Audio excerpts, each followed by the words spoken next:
We are back tonight with our fourth TFP Dev stream for Alpha 19. Tonight I'm joined with Madmole himself. I'm going to cover real quick the rest of the series, like synopsis of what we're going to be covering in the next few streams, and then I'm going to go ahead and pass it on over so you can kind of just start talking about, whatever he wants to talk about. So Monday, we're going to have the level designers Eric von Rothkirch and Brad Jacobs. They're going to be showing us. We're going to be showing some POIs. They're going to be talking. I think they have a lot of things that they want to show about, like the new breakout system and the following system and things like that. And then, can you hear me? Yeah, I can. I am getting a massive echo. Okay, mute the Twitch stream. You can hit the little microphone symbol or whatever. Was that what we got to do in Discord? Yeah. You mean? No. On the Twitch stream. Anyway, and then Tuesday. Tuesday we will. Yeah, they can all hear you. By the way. Okay. So, Tuesday. Turn down Twitch volume, and now I'm good. Now we're live. I was like 10 seconds behind. Whatever I said was being heard. Oh man, it was bad. Okay, good. Okay, so we didn't practice a live Twitch. So go ahead. Yeah, we didn't. Tuesday, we're actually we added something. So me and Joel and Rick are actually going to do a playthrough of Alpha 19. We're still going to be answering questions, but yeah, it should be a lot of fun. We'll kind of just play the game and let you see a little bit of it. And then Wednesday, the programmers Sean Liptak, Robert DeShong, Zach Roberts, Steve Dudek, and the effect artist Ryan Rayner will all be here, basically talking about things like the AI, the random gen, just different things that the programmers and Ryan Rayner have worked on. And I think after that, that's pretty much it for now. I guess, Madmole, you can go ahead and start talking, introduce yourself, and all right, everybody. I'm Joel. I'm Joel Huenink, also known as Madmole, co-founder and of the Fun Pimps, and we're here to talk about Alpha 19. Totally excited. We're really pumped to get this build out to you guys. So I'm just going to start talking about some of the things we've done. One of the more recent things we did was add in a new loop progression, and we were playtesting, and it just it's been an issue since Alpha 1. Find a shotgun in a purse in the first 10 seconds of the game, and it's kind of like it ruins the progression when that happens. So we've kind of added Stone Age or Primitive Age to the game now. So when you first start out, you're not going to find any high quality firearms for a while. You're going to be finding blunderbusses, bows and arrows, crossbows, kind of more primitive stuff, and low quality for the first. Depends how fast you level, but there's actually a Stone Age now, and it's really kind of changed the game for the better. Hold on a second. Yeah, I've actually been playtesting a lot, and it does feel a lot better. Not finding like a shoddy on day one and stuff like that. So I noticed earlier I had 4 or 5 blunderbusses on my bar. Which... Have Rachel help you? I'm live. I'm talking to everybody. Okay, sorry. Keep going. Trying to get her able to watch the stream, but I can't be tech support and host the show. So good. So so it's totally awesome, I'm in love with it. It's like, wow, this is great. I'm going into my first 7-day horde with a blunderbuss and a couple pipe bombs that I found, and it's just a completely different feeling. Having to adapt. Using what you've got. There's still traders and quests, and you can get a gun. If you work for it. But just playing the game now. And every time you're looting a box, the whole idea here is to kind of put, the carrot on a stick for the player. So you don't jump from, your day one weapon to, an awesome pump shotgun right away. You're going to start off finding a blunderbuss, and then you'll get a better quality blunderbuss, and then after a while I got a double barrel, and then I got a better double barrel, and I must have had went through about 4 or 5 blunderbusses that were all just a little bit better than the one I've had. And then I got several double barrels, and then I think I finally got a pump shotgun. And as a result of this, I'm starting to do more crafting. I ended up crafting a shotgun, and then I found of course I crafted a nice pump shotgun and used all my parts, and then I found the schematic for the auto shotgun, and I was like, oh, I need the parts now. So I had to go back and do a lot of looting. But at the end of the day, there's a lot slower progression curve, and you're not even, you're level 60, and you're still wanting better gear. I mean, you've got some decent gear by level 60, but there's still a lot better stuff out there, and I love how much hours that has added to my playthroughs, and it's just a great move for the game. Yep. Okay. Do you want to talk about, I think the next thing was, let's see, the candy? Yeah. Candy. We can Here, let me pull up the game and let me get the game kind of going. Show them Okay. Show them some candy. Everybody likes candy, right? Yeah, it's tasty, everybody, right? Okay, so here we go. They're going to stop seeing you for a moment. Gotcha. So while we're in game. Whew.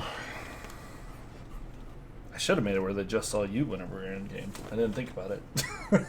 Oh, that's fine. He's like, I'm cool with not being on the camera. No big deal. Yeah, so we added a lot of candy to the game. There's, I don't know, 10 and 12 different candies. I don't remember exactly. But they're only in vending machines. You have to purchase them. You don't find them in loot. You can't craft them, so they're just something you buy. But I've made a pretty good effort to make sure that they're all useful. When I first started testing, it was kind of like, I don't know about this. Maybe this costs too much, so adjusted the price a little bit. But I feel like I've got them tuned in now to where I'm buying and using a fair amount of candy in the game. So, and do you want me to just pull some out of the creative menu? Do you want me to go to a vending machine? How you could. Yeah, that's fine. I mean, you could go to a vending machine just to kind of show them the new vending machine loadout. There's kind of there's less food obviously available now that we have candy taking up some of the inventory in spaces in the vending machines. Damn, and what that does is it just makes it a little harder to survive. You're just not getting tons and tons of food, so you actually ended up with more food on that roll. But I've seen it to where there's 1 or 2 cans of food and tons of different candy. But you can go ahead and just go to the menu and grab them all, and we can kind of go through them and look at them if you want to. I mean, it's up to you. I mean, I got a few here, or we can just. Yeah, you might as well just trying to think. Grab them from the menu so we can kind of talk about all of them. Show them. Yeah, just type to be 100% honest, I don't know all the names of them. So no, just type in drug. I think they'll show up. Oh, hey, there they are. Look at that, everybody. And by the way, everybody, we're going to be kind of answering the questions after we kind of show off a few things. Yeah. We'll have to try to answer as many, and if not everything, hopefully. We'll keep answering questions. I guess I don't really need them in my inventory. Do you want me to go through all of them? You can just grab them. We can kind of like look at the description, and I can talk about them a little bit. Go ahead and pull one of each one or a stack, whatever, and grab all those. Yeah, there you go. Okay, so here, we'll start with the oh shit drops. Okay, those are great. Now those basically negate all fall damage, and they last 5 minutes. And I find them very useful for, like, say you're at the top of Shamway, or you're going through one of those factories where there's a lot of loose boards. You might fall and break your leg or whatever. It's like, now I got 5 minutes of fall damage protection. I'm just going to go ahead, and I usually try to save it towards the end. But you get to that loot room, and you're 200 meters up in the air, and you don't want to walk out of, you don't want to backtrack through the whole dungeon to leave. You got your shit, you're ready to go. And it's like, I'm going to pop an oh shits drop, and you can just jump all the way down to the ground, not take any fall damage. And, they only cost 100 dukes. That's worth it to me, because this game's a time management game. So if I can save 10 minutes of retracing back through the dungeon to get out and not fall and not break my leg, I've managed to save myself some time, and they're just great. So yeah. I like it for that reason. I see the next one is Atom Junkies, I believe. Yep. Yeah, and that one, if you're into explosions, rockets, grenades, pipe bombs, these will give you an extra 50% damage, and it lasts for 5 minutes, so it's pretty healthy. You pop one of them on a horde night, and you can really do some serious damage to the enemies, which is very handy for 100 dukes. It's well worth it. And then what's that blue one there? The next Covert one. Cats. Okay, yeah, that one increases your sneak damage, and again, it's got a good healthy duration on these, so it's kind of nice. If you're a stealth player, you can pop one of these, and you've got a whole 5 minutes to sneak through. It takes a little longer as a stealth guy anyway, but 5 minutes is quite a bit of time, and you get that extra 50% damage. Or especially when it's really useful when you're doing a high level, you're at a high game stage, and you've got radiated sleepers, and you're trying to pop them all in that first shot and not wake them up, and so that extra 50% damage can kind of give you the edge you need to put them to sleep. No pun intended. So we're then the next now. Eye Candy, is that the next one? No, Hackers is next. Oh no, never mind. You already changed. A little bit of lag there. Okay, so Eye Candy. 5 second lag. This is Sasha's favorite one here, and it's really handy. What it does is it gives you a massive loot bonus. So when you're at the end of the POI and you're in the loot room and you're ready to pop all those chests open, you take a dose of Eye Candy, and you're like, and you can get way better loot. I mean, it's not game breaking, but it's kind of like, plus 35 to your game stage basically. So it'd be like being several levels higher, which is it's kind of nice. It's not too OP, but it's worth it. It's definitely worth it. So you might instead of getting a brown shotgun, you might get a yellow shotgun, and everybody wants a better gun or whatever in the game. So it's pretty good. And then we've got Hackers next, I believe. Yes.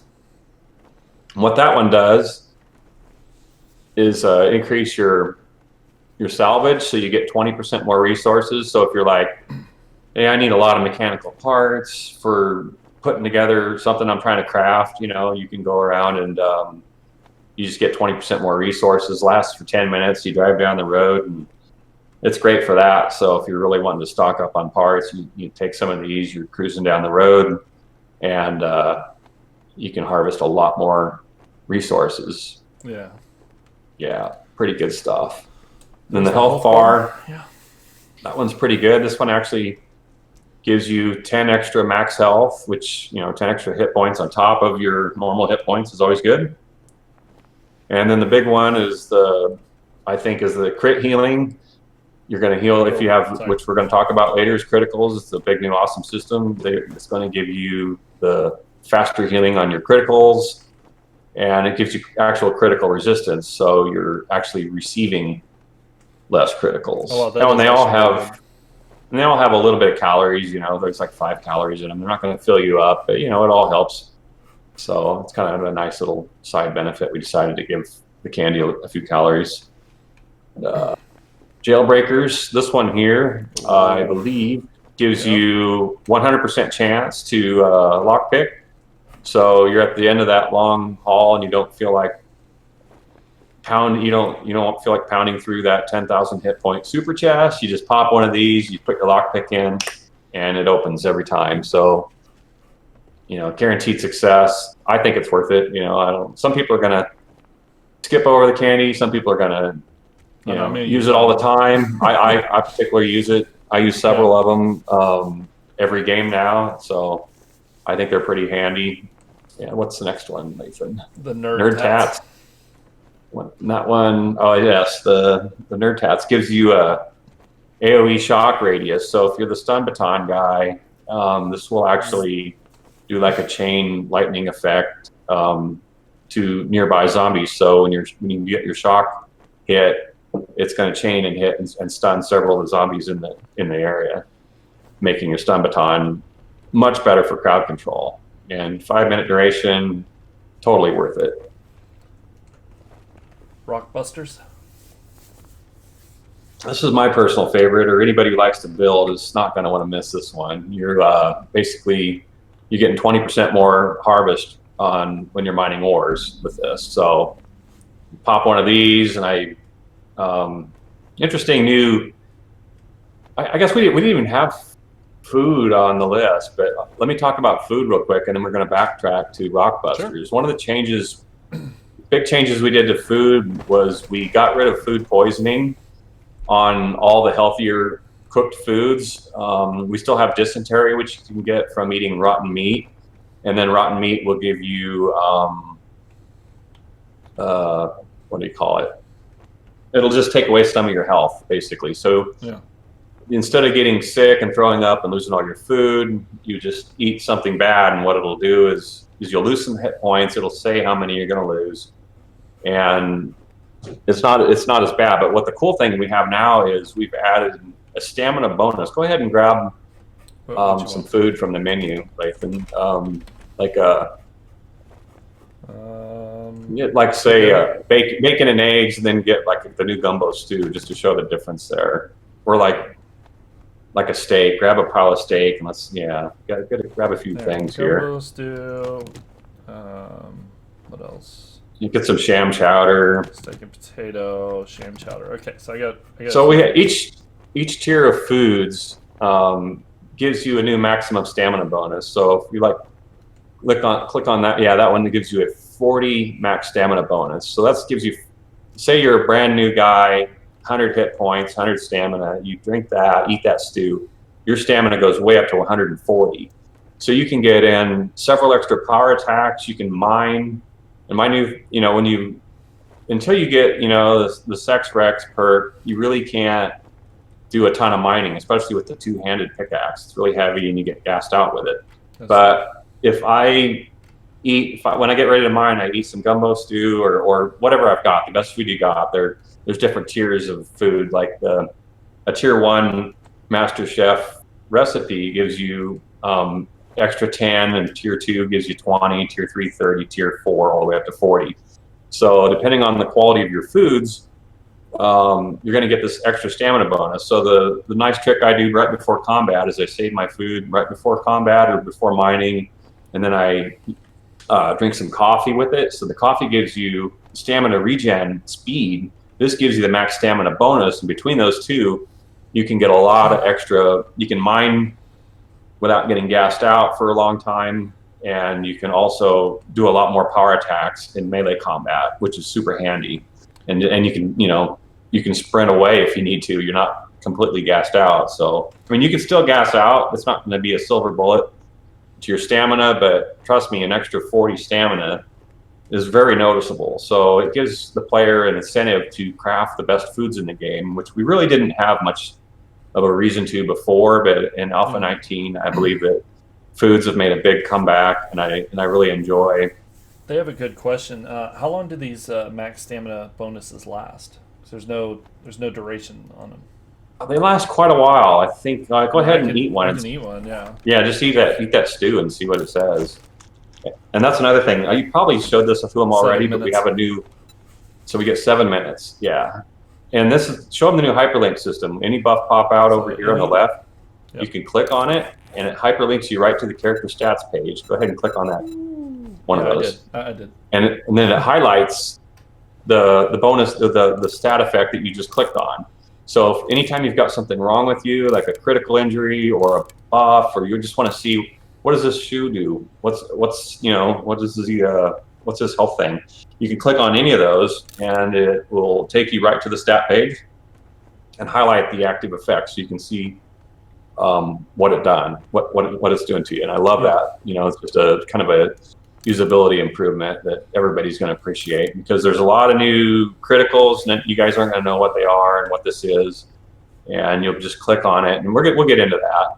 But I wanted to talk about that. But so yeah, like I was saying, when I get ready to go mine or do combat now, I eat a food with a good health or stamina bonus, and then I drink some coffee, and that gives me this extra stamina, and it's really a great meta trick that I like to do in the game now. That's good stuff. So yeah, back to rock busters. Those give you more 20% more resources when mining, and if you're like me, you're kind of a guy who likes to build. I love looting. I love all the aspects of the game, really, but I always try to do a different fort every time I play, and so to me, I need a lot of resources, and I need more concrete, so I'm like always mining every night. Then the sun comes up, then I go loot. But so if I want to get more resources, just pop a rock buster. What's the next one? Skull Crushers. Skull Crushers. So if you're into melee combat, this is the one you take. Give you an extra 50% melee damage with any melee weapon.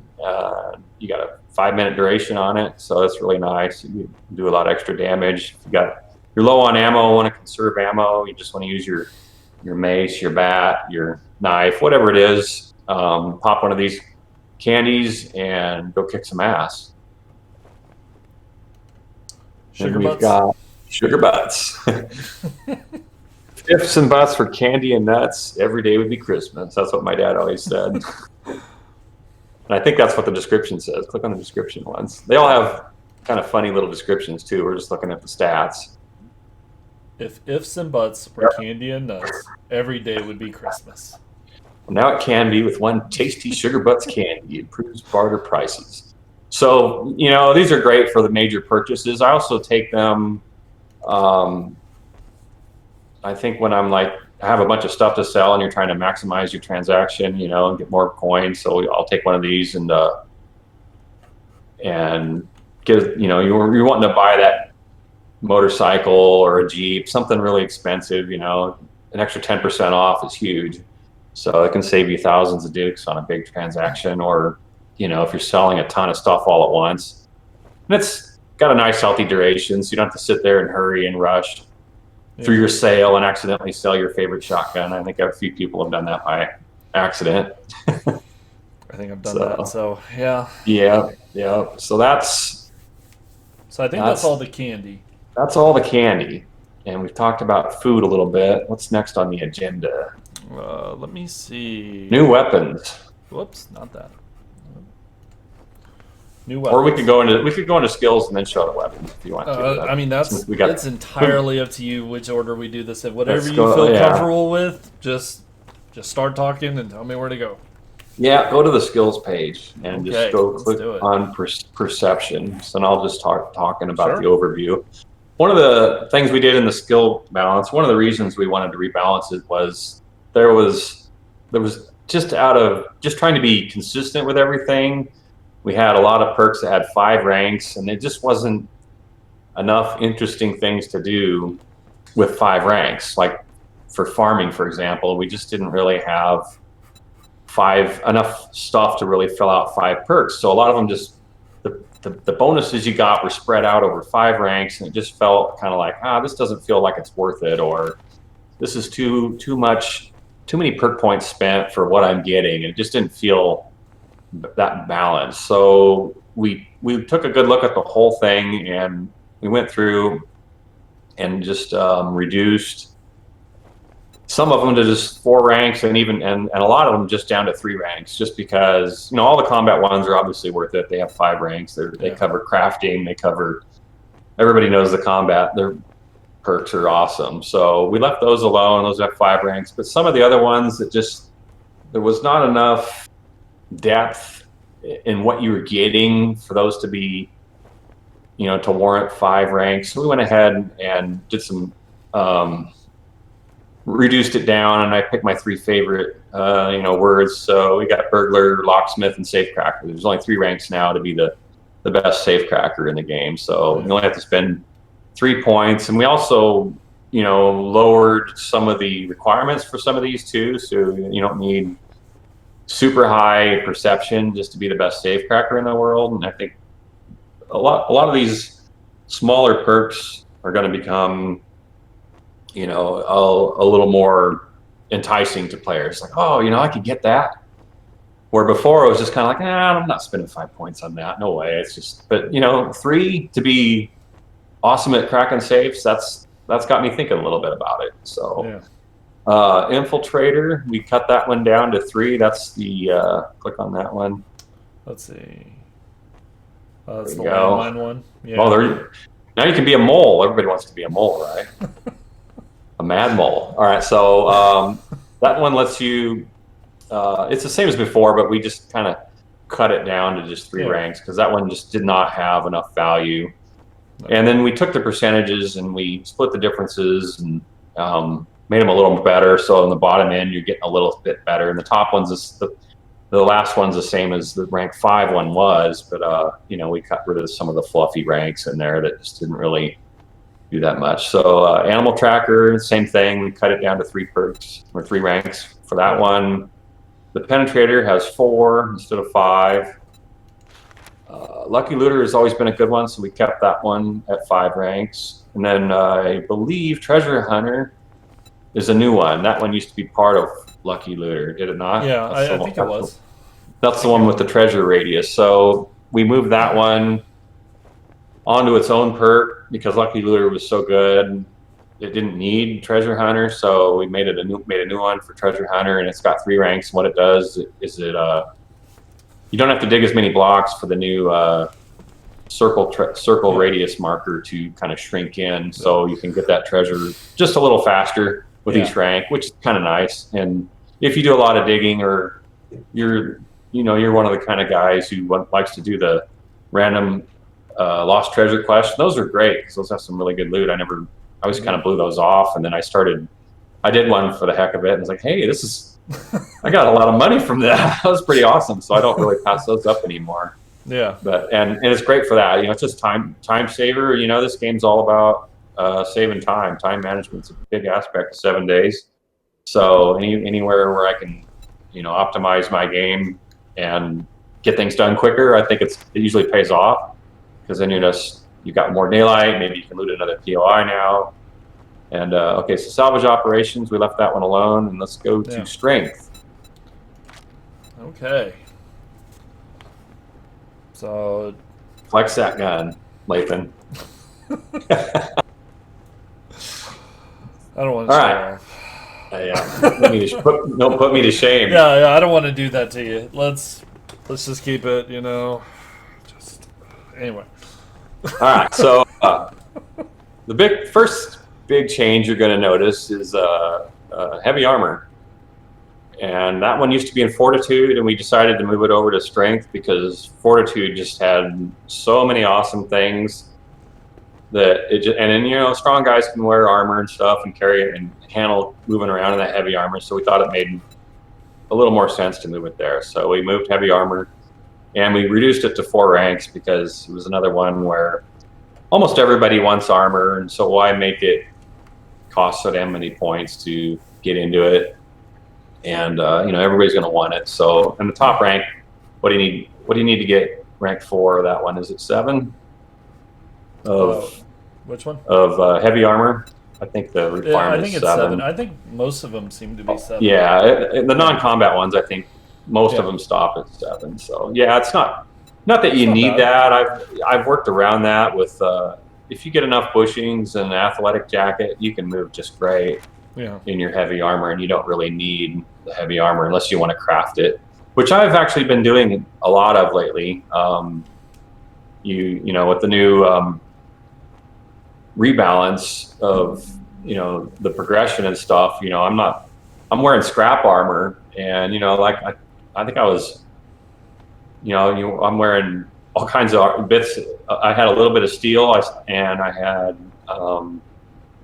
mostly iron, and then I had like a purple scrap helmet that I was still wearing, you know, and I was level 35 or something, and in the old days you wouldn't be touching scrap armor at all. You'd probably just skip right over it and craft iron, but now we're finding armor, we're finding armor parts, and end up doing a lot more crafting now. But anyway, not to get sidetracked. Boomstick, Pummel Pete, Skull Crusher, those are all the same as Alpha 18. Sex Rex has been cut down to 4 ranks. Heavy Armor has 4. Pat Mule still has 5. Master Chef still has 5. Yeah, all these still have 5, so not a ton of change to the strength, but other than moving Heavy Armor and cutting a couple of them down to 4 ranks. So let's try Fortitude now. Yep. So we well insulated. That one has 3 ranks now, and Heat and Cold isn't having a huge impact, but we're hoping for Alpha 20. We're going to get weather tuned in how we want it, and we'll be able to finally kind of turn that on and have a little more serious weather survival aspect to deal with. I'm excited about that, but we'll get into that later. Living Off the Land has 3 ranks now. That's your farming, so nothing too serious. If you want to farm your crops, you can get into that one. And then Pain Tolerance is the same. Healing Factor, we nerfed that. Just gonna let you guys know, it was just way OP, healing super fast. So it's still not bad, but you can heal up a lot, but there's so many other ways to heal. You may want to come back to it whenever we talk about the crit stuff, because that's true. Yeah, so just keep that in mind. We're gonna move on to that, and we'll kind of talk about it during that. And then rule number 1, cardio has 3 ranks, so we cut that one down to 3 as well. So just a lot of good things that make sense. And I believe somebody was asking earlier, will we add more perks? I think we will. I'm not saying we're done with perks. I have some more ideas for some extra perks down the road. I think would be very cool. But let's move on to agility. Okay. Oh, run and gun is 3 now. Yep. So run and gun, flurry of blows, those have been cut down to 3 ranks. And light armor, just like we did with heavy armor, has 4. And parkour has 4, and that's all we've done there. And then now you can go to intellect.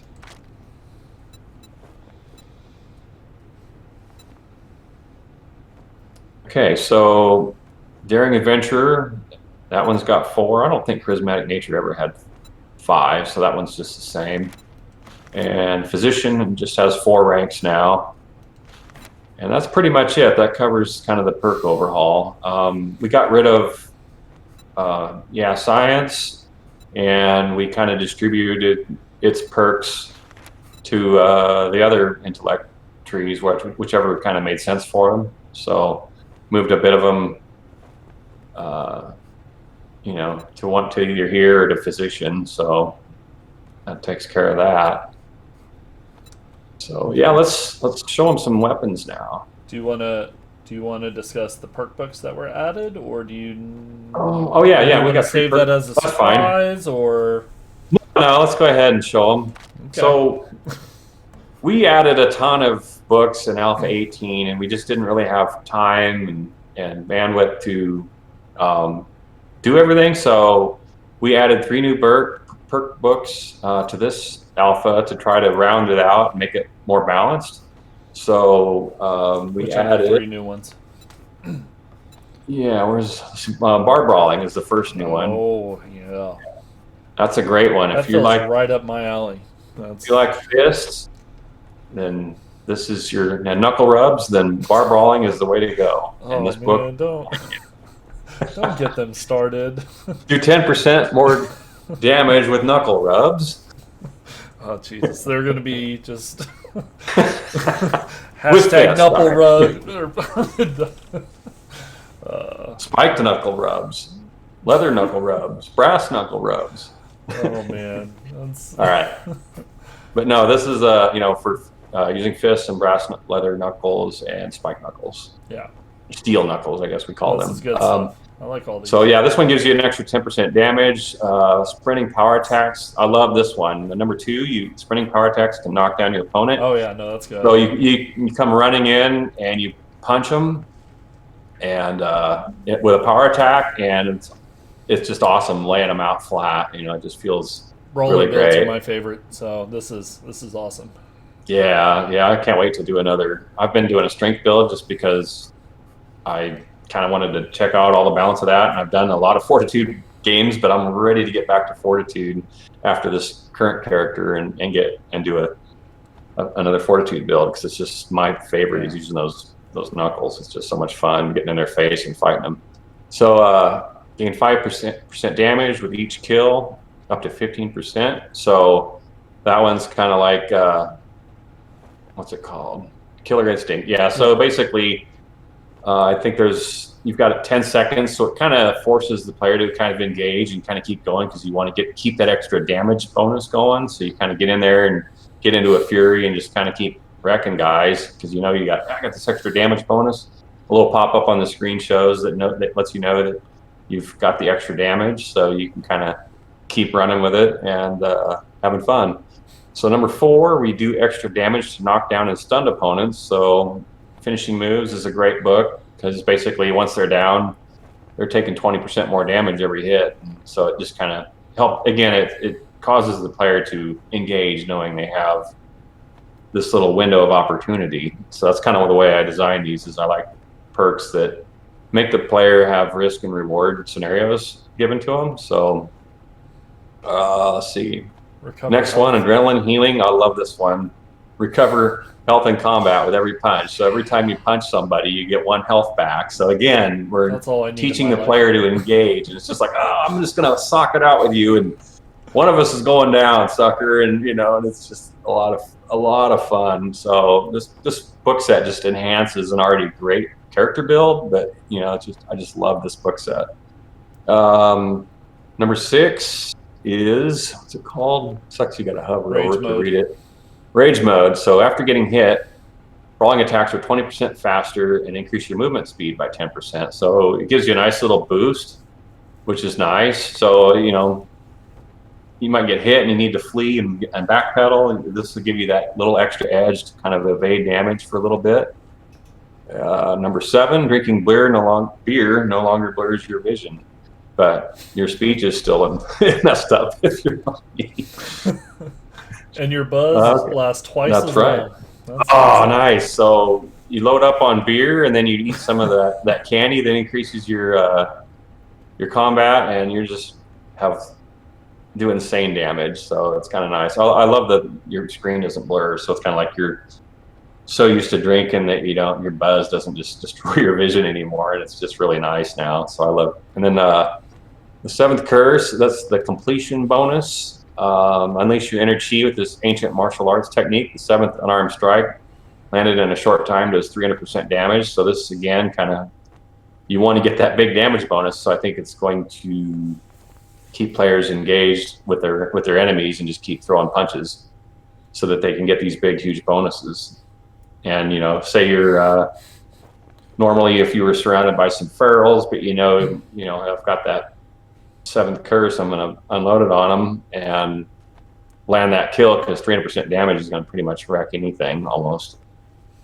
So that's Bar Brawler. Let's move on to Spear Hunter, I believe, is the next one. Page 2. Yeah. So whenever it said unarmed strikes, did it mean that you couldn't use your knuckles? Because I think people were asking that. Oh, yeah. Any knuckle-based attack. Yeah. So there you go, guys. So bare-fisted, or preferably with your favorite knuckle weapon loaded with mods. Yeah. So definitely, it would be kind of pointless if you had it said unarmed, so it was kind of maybe a little confusing. Yeah, I wouldn't want to do a completely unarmed build. No. It would be too tough. So Spear Hunter, Volume 1 is, what's Volume 1 called?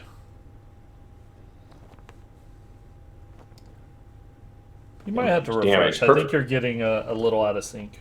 You may have to F5 it whenever you get a chance. I mean, go ahead. Is that refresh my browser, you mean? Yeah, refresh your browser. So I think you're getting like 10 or 15 seconds off in it. Yeah. Let's just do it. All right, here we go. Nice and blurry. Oh, I got an ad to sit through now. Great.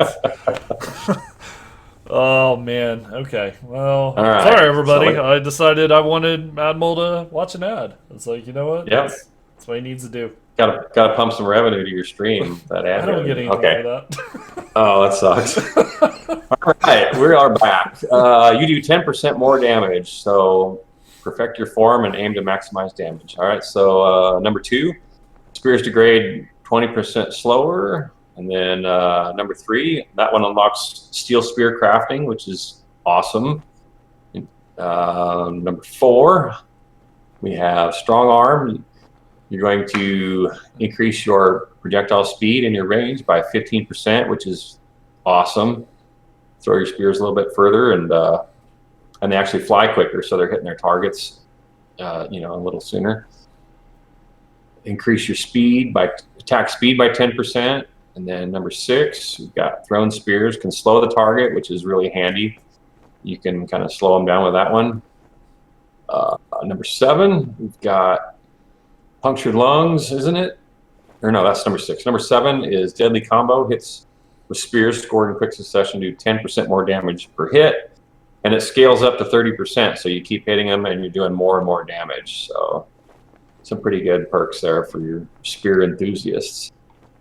And then the last one is Tech Junkie, which is for your intellect player and your guy who loves to use the junk weapons. Oh, Tech Junkie. Sorry. So it's not laggy. You're laggy.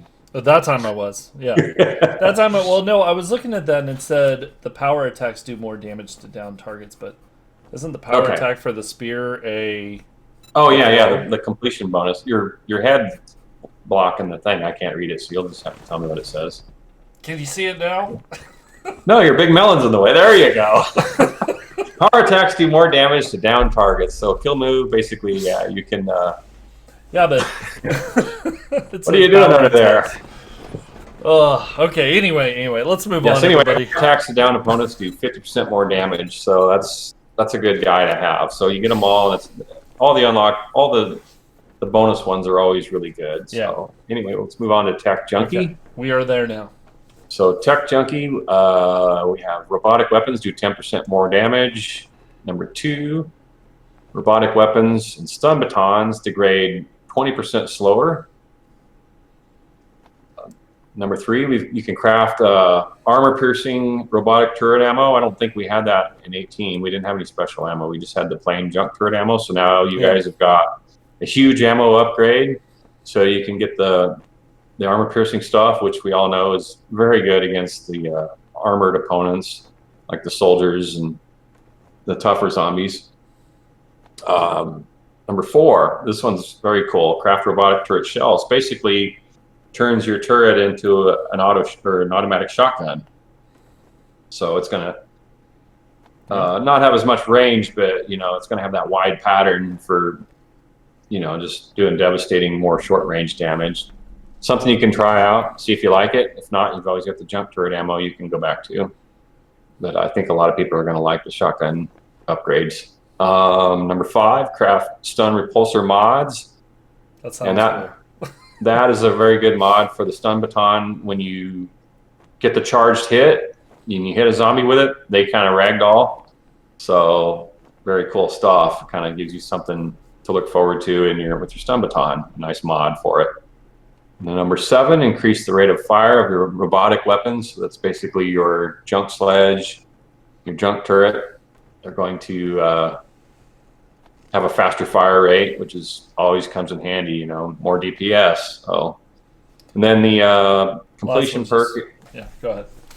And then the completion perk is your bulk crafting of all the new robotic ammo types. So you get a nice discount for crafting.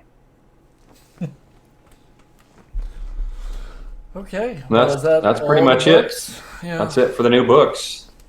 Okay, so. Now we've got. Now what are we moving on to? Well, I think we can see what do we have left on the agenda. Weapons and ISS. Let's do weapons real quick, and then because I think ISS is going to take you a little bit. Sure. Right. So which weapons do you want to show? I don't really care. It's not. They're all they've cool. seen the auto shotty over and over again. Okay. So tell me. You've seen the auto shotgun. So let's move on to the new sniping rifle. Just type in sniper. Come on, can we get a better one? Yeah, they give you a brown one. That's terrible, but that's fine. That's fine. Okay, there it is, everybody. And that's a new 7.62 sniping rifle, and it's got probably twice as big a magazine as the and the iron sights we're still working on trying to get those tuned in. Typically, you're going to have a scope. You could probably throw a scope on there. Sure. Just type in scope. Hurry! I know. I'm working on it. Oh my god! And then I didn't reload. Get off me. So yeah, we're still working on. I think only the 8X one has a visual. But we one thing new we're doing with all the weapons, and it might take us another alpha to get through them all, and we don't even see it yet. But we are prototyping a way. Every weapon will have their own custom scope, their own custom.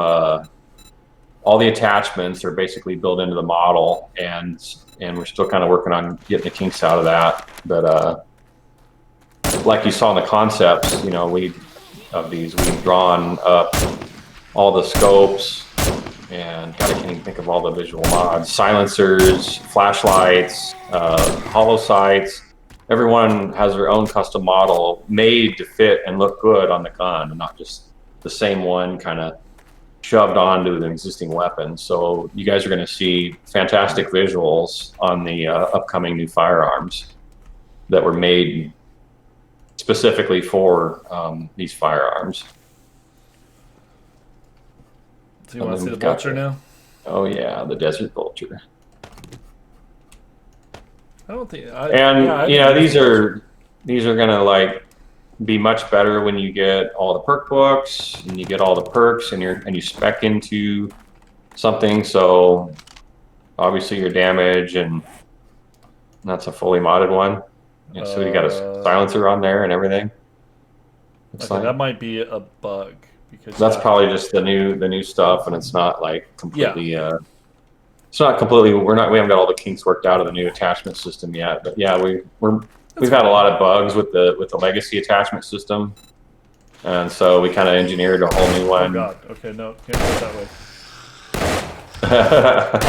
That's no good. That's not gonna help me. Okay. Anyway, let's move on to something else. That one's not. Show them the junk sledge. Okay. There we go. That's something. Everybody excited to see the junk sledge? Everybody's like, but I see that other thing right there. Okay. There we go. Yep. Not gonna lie, I've never used this. 100%. What I like to do is I put it by my front door on Horde Night, and they go and they want to get in that door, and it knocks. There. Hold on.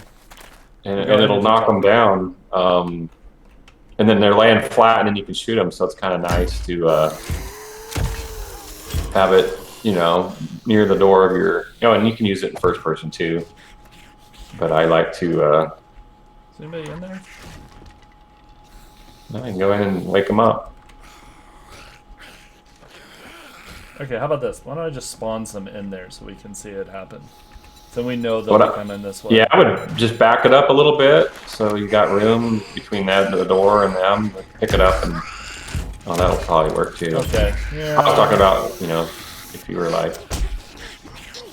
I think there might be a problem right now. Possibly.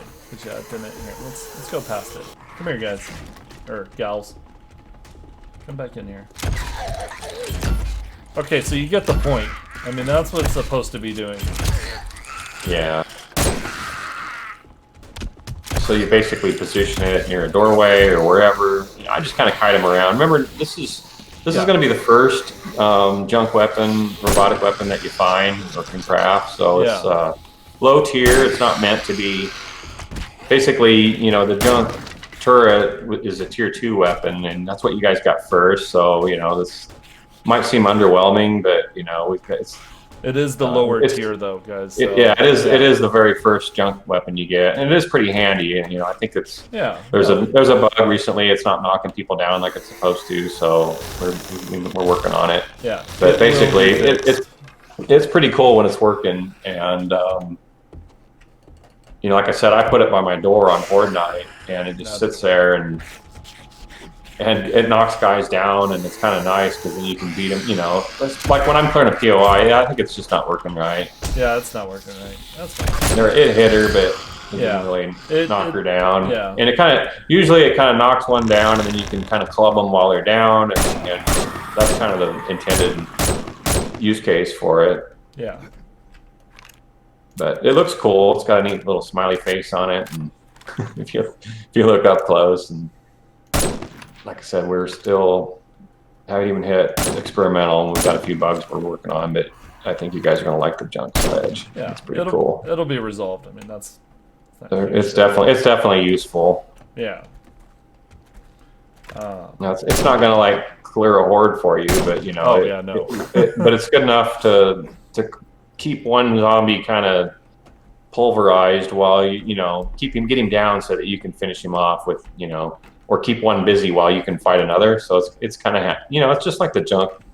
Yeah. It doesn't use ammo, so it's like it can't be that powerful. It doesn't even use ammo. You can set it down and then start reloading your guns while it's kind of holding it a little bit. I mean, it's not going to be the end-all solution to. And you can kind of, if you want to run around, in circles around it, it'll keep knocking them down, and eventually it'll kill them. So, but it's just kind of meant to be a helper. It's like, okay, I want to cripple this guy a little bit or knock him down, and that buys the player enough time to go in and smack them. So, yeah. And then what else? I don't know. Go to the menu. Let's see. There's 4. Let's see. I'm trying to think what the. I guess the assault rifle is the new tier 2 assault rifle. That one. Tactical assault rifle. Yeah. Why? Yeah. So the AK-47 has been nerfed just a little bit to make room for this guy. This is your new tier 2, and I think by default it's a 3-burst fire. It's not like fully automatic, so it's a little different, but it's a little more precise. It's supposed to have a little more, quicker handling than the AK. So it's completely different feel, but yeah, it's pretty nice. And it's also 7.62. Uses 7.62 ammo. It's got a really great reload and stuff. And you can still put the trigger thing in there, the trigger group mod thing, and turn it into a full auto if you want to.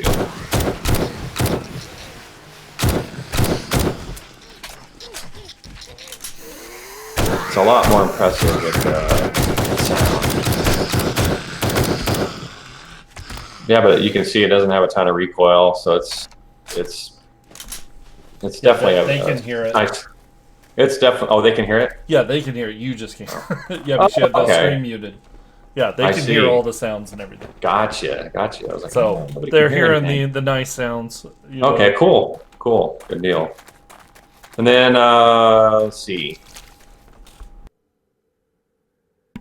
If there's no other ones, then I think it's... we've got new tools. Go grab. There's a car. Grab a wrench. Not a wrench. Grab a ratchet. Oh yeah, they saw that the other night. And you showed them the ratchet and the impact? No. They saw it in a container. I didn't pick it up because I wanted to save it. Okay, yeah, grab that. Grab that ratchet and wrench that car apart. So, you perception guys who are into harvesting, yeah, look at that. You hear the nice little tick, tick, tick, clicking ratchet. Okay, now stop. Oh, nope, you caught me too late. Oh, okay. Just grab grab an impact driver, and you can just shred a car apart with an impact driver. It's amazing. Yeah, let me find out. There you go. Boom. I'm trying to remember where there's a car out here. Is there one this way? Yeah, I know I can just spawn one, but I was just see. There's got to be a million cars on the road. Yeah, there's one. Okay. Nice. Now if you had the perks, it'd be even faster, obviously. But go ahead and let's strip this car down.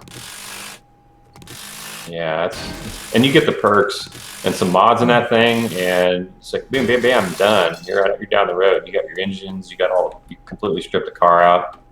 It's pretty nice. So we've got an upgrade, nice upgrade chain for the salvage players out there now. So there's 3 tiers of salvage tools.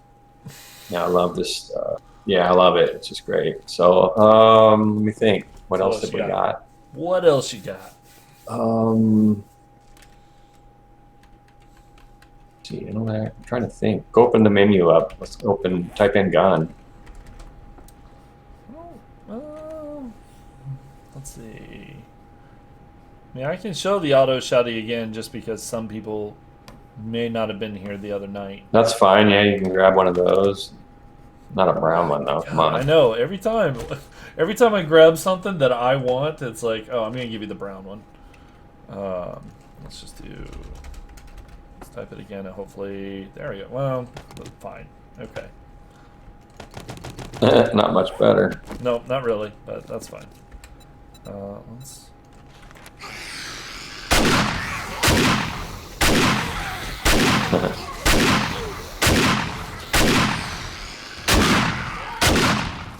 That's no perks at all. So you start perking into this thing. I've been playing a shotgun build, and man, the limbs just come flying off, and it feels so visceral. I mean, if I get into a nasty situation, I'll just blow a hole in a wall with that thing, and I'm out of there. And then I don't. We had it in Alpha 18, but I don't know if a lot of people know it, but if you craft the breaching round, you can pop open that 10,000 hit point loot room chest, with not very many shots. It just comes right. You can single shot a small gun safe open with the breaching round. It's just amazing. The kind of damage this thing does, it makes those breaching rounds totally awesome. Oh, you got a Rager. Ooh, and she dropped some loot. Yay! What's in the bag? A little bit of coin. Oh, a little bit. That's quite a bit. That's a lot of dukes. You're loaded. Let's go to the trader. Now, you probably already showed him the nice new traders, right? Yeah. We did go through the traders. I think we showed it to him 2 different streams. So. Yeah. So type in the gun menu. I think feels like we're missing something. Vulture, shotgun, and the Desert Eagle. Oh, and then I guess we're not showing them the drone. We're not showing them, Desert Vulture. We're not showing them the drone. So we're not. That's the other one I was thinking of. So sorry, everybody. Yeah, we're not showing that tonight. Yeah.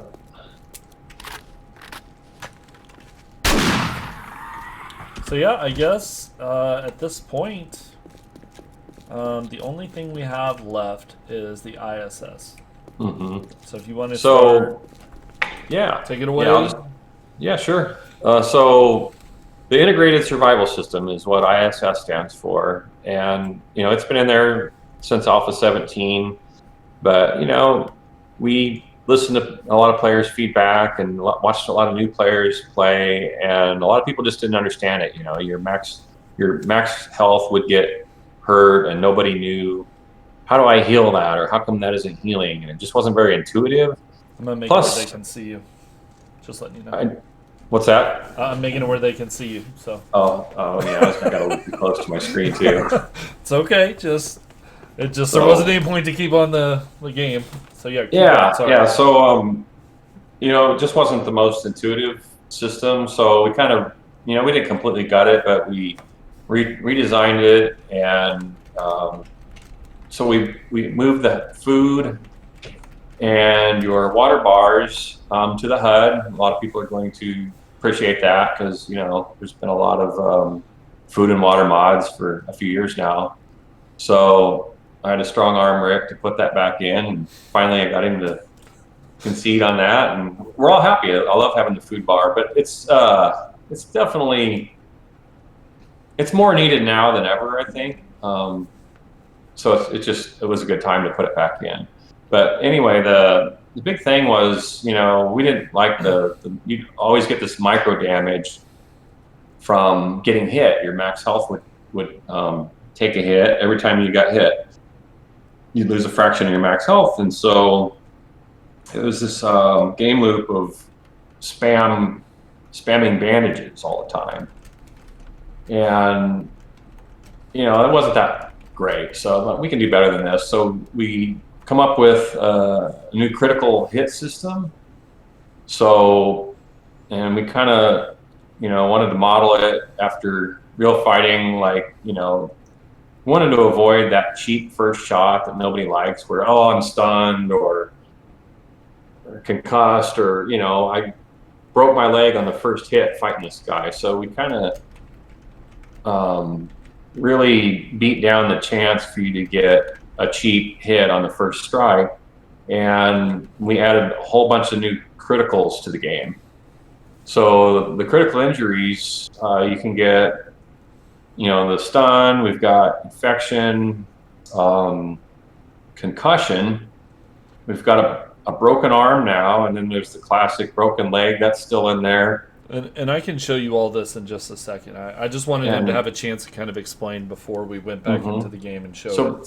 So basically, the way it happens now is you get into a rough fight where you're getting hit a lot, and that's when you get a chance to get a critical injury.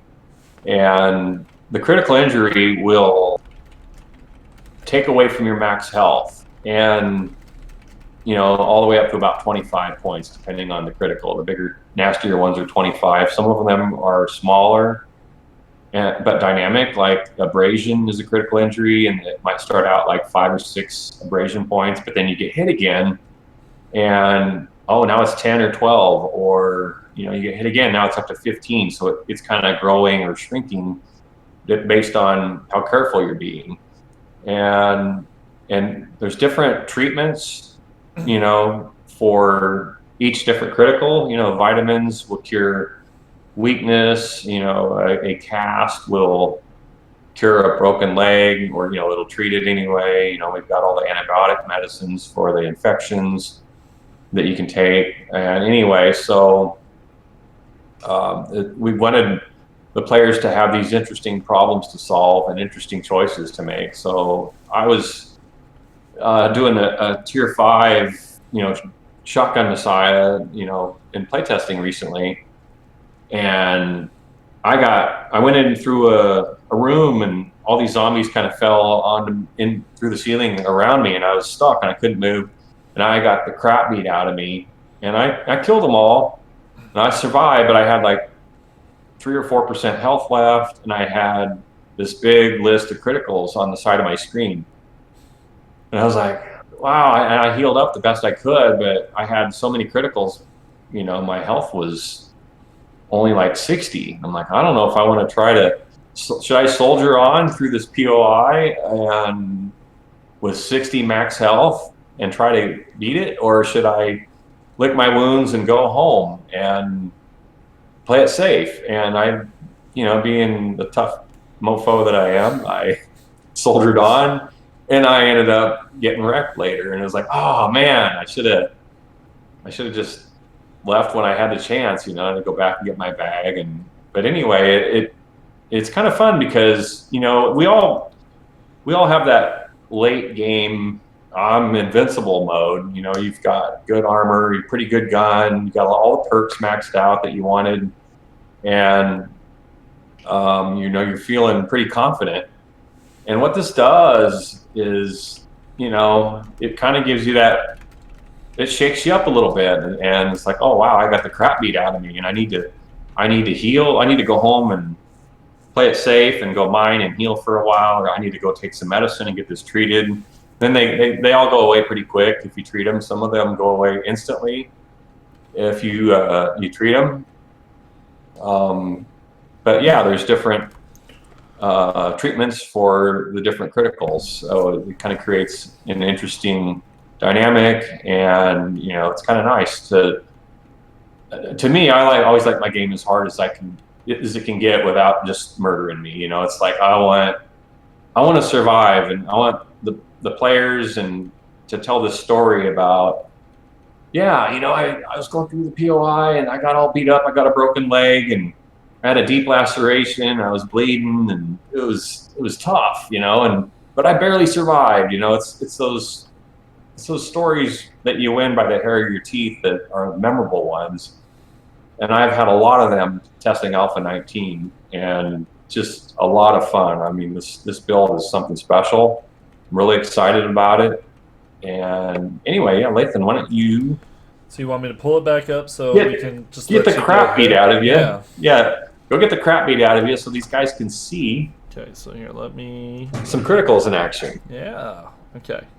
Yeah, everybody. I just wanted you to, while Joel was talking, I just wanted him to be able to be on screen, and thought that'd be nicer.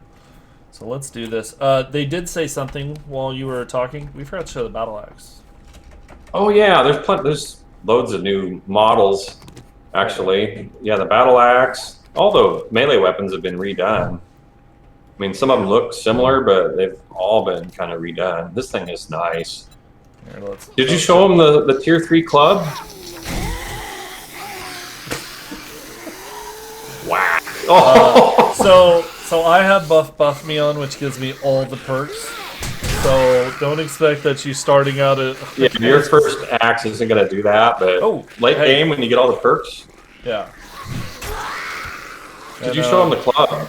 The club? No. Hold on. Here. Oh my god, they got to see the club now. All of them. Oh my god, the wooden one. So bad. Oh, nice.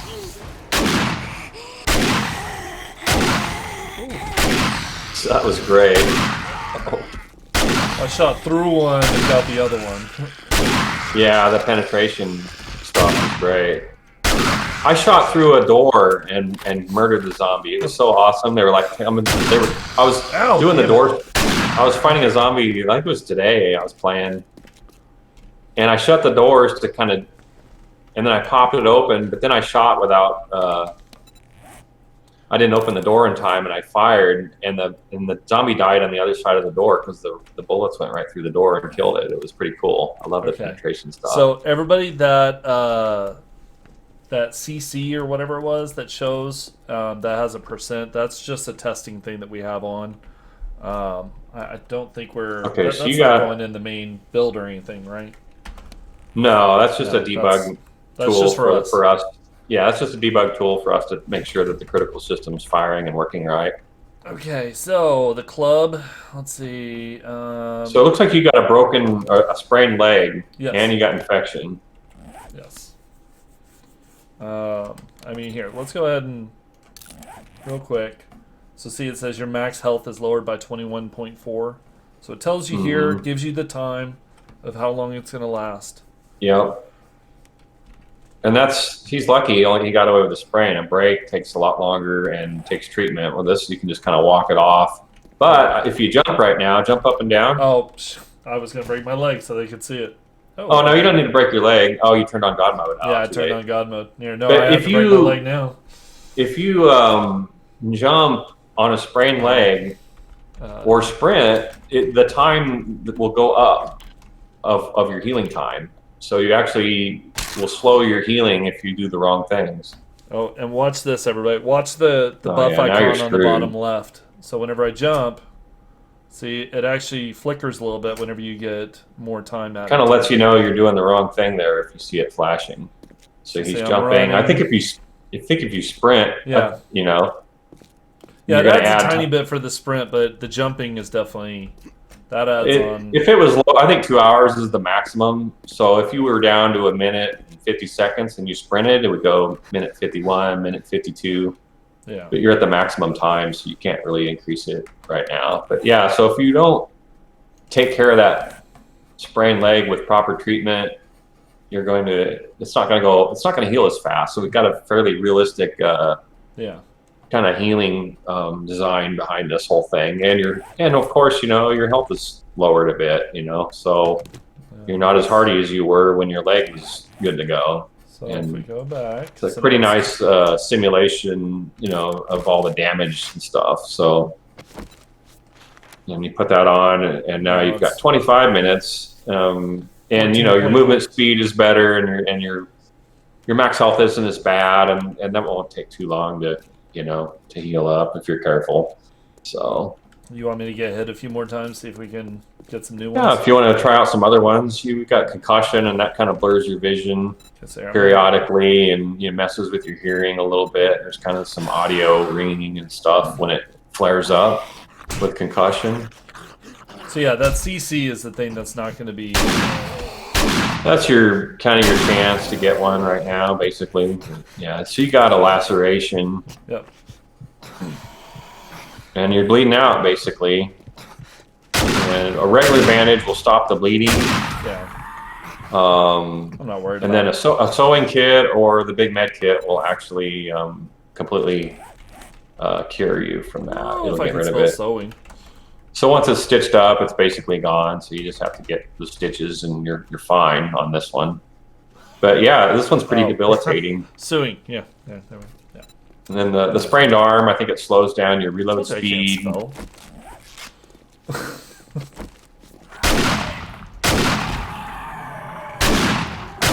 that stops your bleeding. Oh, how did you get? Oh, use the big med kit on it. Yeah. No. The bleeding stopped by itself. I didn't do anything for the bleeding. The laceration, I used the sewing kit for.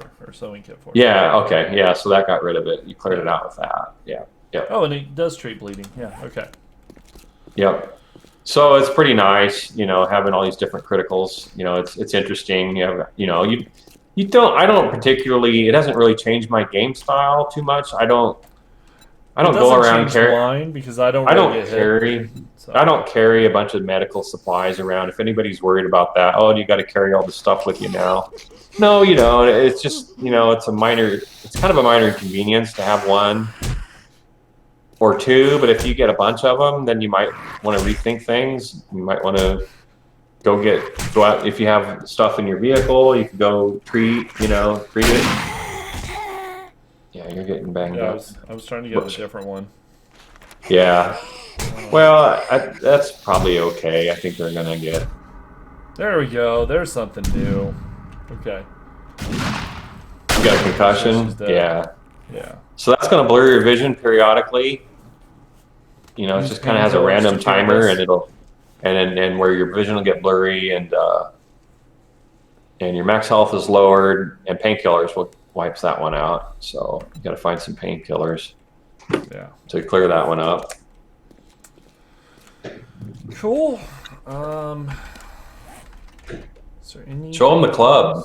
Oh, you got one already. Show them the wooden club first. Get all the clubs. Okay. We've got brand new models for all the clubs.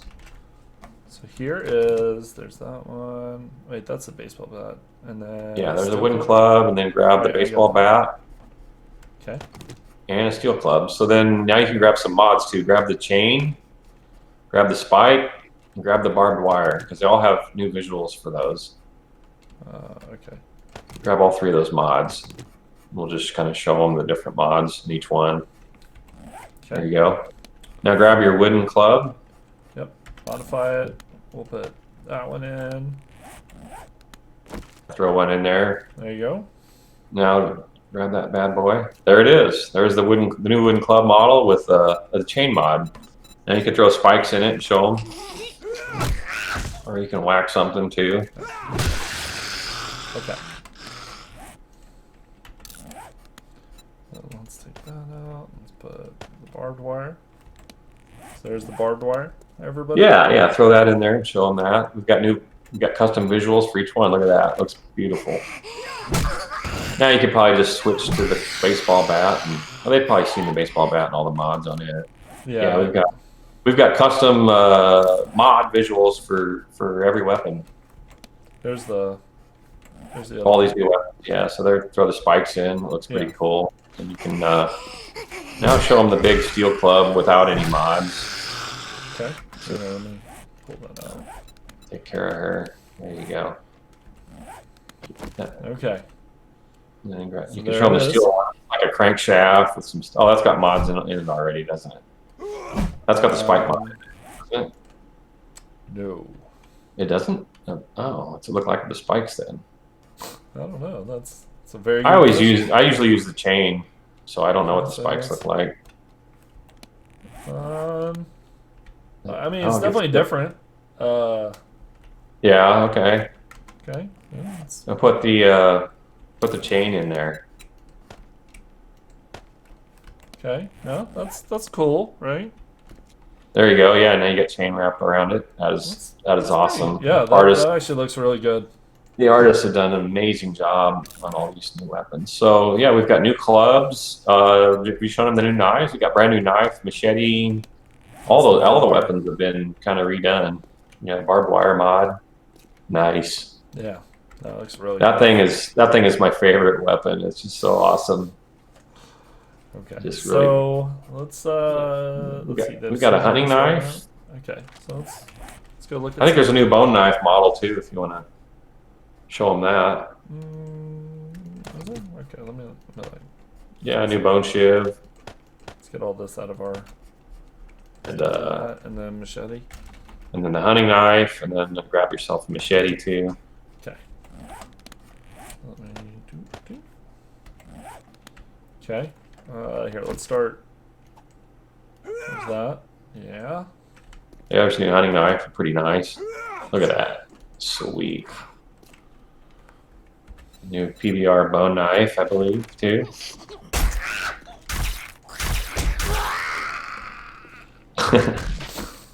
Take that, zombie. Okay, and then here's the bone knife. Yeah, that is different. Yeah, that's definitely different. Yeah, that's a whole new model. Yeah. No, it looks really good. Yeah, and the sledgehammer, is that... Maybe we had the one... I can't remember. In Alpha 18, but it feels like... I know we got a new stone sledgehammer. Grab the stone. That one's brand new. And I think the iron's new, too. But the steel one we had that in yeah. So there's a new primitive stone sledgehammer, and then the iron one's got a new model as well. We updated all this stuff. Yeah, look at that. That looks nice. Yeah, and then there's the big old dumbbell.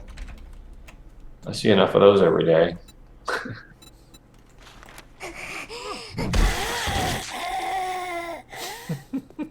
Smash! Nice. Okay. Let's see what other melee. I think what else do we have? Melee tool wise, new pipe wrench. I don't think we showed him the regular wrench. That's got a new model. Okay. Completely brand new pipe wrench model. Nice. Yeah. Look at that. That looks really good. Yeah, it looks amazing. Yeah, the artists have just been doing so much high quality work. I'm so impressed. So happy to be working with these guys. It just feels. It's amazing. Yeah. It is every day's Christmas because it's like, oh, well, look at these trees. Those are new trees. Have they seen the new? Oh yeah, we went through that on the last night. Yeah. Yeah, The trees and then stuff. the burnt forest. I mean, just looks so creepy and moody now. I'm just loving. The burnt forest in my playthrough, I'm actually kind of set up in there because it's really nice now, and I'm like, man, this is awesome. So. I'm still a regular forest kind of guy, but I'm wanting to try a desert base one of these games just for the heck of it. I didn't realize about the brawler book. Now I gotta go back to my brawler build. Oh, and that. Oh, that was awesome. Because you read the books, yeah. That's exciting, man. Especially that one that knocks them down. I always did that anyway. Just run right into them and pop them. Yeah, I did that too. Now that there's a perk that knocks them down for sure, it's awesome. Like, give me that. Yeah, I want that book. Yeah. Yeah. What else is there? New pickaxes. Oh, okay. Let's here. I'm gonna delete what we have, and then start grabbing the rest. Pick. Ooh. Wait. Why do I feel like steel, iron? Oh yeah, okay, that's right. Yeah, so we've got new pickaxe. No, it's like the iron sledgehammer. It's got the same kind of look to it. But, I mean, they're both. Yeah, it's got the same look on all the iron tools. Yeah. And then there's your steel. That one uses more stamina, and it's steel, so it's better. But it takes a little. Like I said, you can eat up some stew or some high quality cooked foods, and then you've got a lot more stamina, and that helps you mine longer, which is one of my favorite little meta games now. I think the axe. There's a new stone axe. It looks amazing. and the fire axe, and you showed them the steel one, but they didn't get to see the stone axe or the iron fire axe. I think we showed this the other night. Oh, did you? I think Okay. we showed Yeah, the look at stone that. one. That That looks so good. Yeah. I mean, that's the first thing everybody crafts. You know, it's like, let's make this thing look beautiful, and they did it. They knocked it out of the park. I just love it. And it's got a faster animation now too. It feels a little more like, hey, this guy's he's got work to do. You're gonna die if you don't hurry up and chop some stuff. So I had Brian make that animation a little faster. Just I want a sense of urgency when you spawn in the game and the first tool you see, and it's not like, oh yeah, I'm tired and I'm slow. You know, it's like, no, chop, chop, chop. There we go. That looks great. You know, so. Did the spears change at all? I didn't think they did. No, we did all those brand new for Alpha 18, so there was no need. There was no need to redo those. I mean, we might have updated them, the PBR on them a little bit, but essentially they're going to be the same. And then let's see, shovels. Was there any? New yeah, the shovels are brand new and look good. And yeah, go ahead and pull all the tools. All right, the stone and iron and steel, they're all new. I would kind of like to redo the steel so it's got that steampunk welded together from stuff look to it. We started doing that after he'd already done the shovels and stuff. So I'm like, oh man, missed opportunity. So we might revisit that later and just buff that tier 3 shovel. Yeah, maybe we won't. I don't know. It's just kind of an idea. The terrain's kind of weird looking, broken. But yeah, so there's your iron shovel. Isn't it? Yeah. Yeah. Yeah, and then we got a steel one. Yeah. There you go. Yeah, the steel's less rusty and just always looks a little bit better. I don't know why it's doing that, but okay, we'll just walk away from that. But yeah, so anything else you can think of? You'd have to go to the item menu. Let me have a look real quick. Something will trigger. All items. Yeah, just filter out the blocks. We can go to items here. Let's see. I don't. Saw that. Oh, there's a new pistol model. That's a new model. The Beretta's new. Is it? Okay, hold on. The Magnum's new. So yeah, brand new shiny pistol model. Way better than the old one.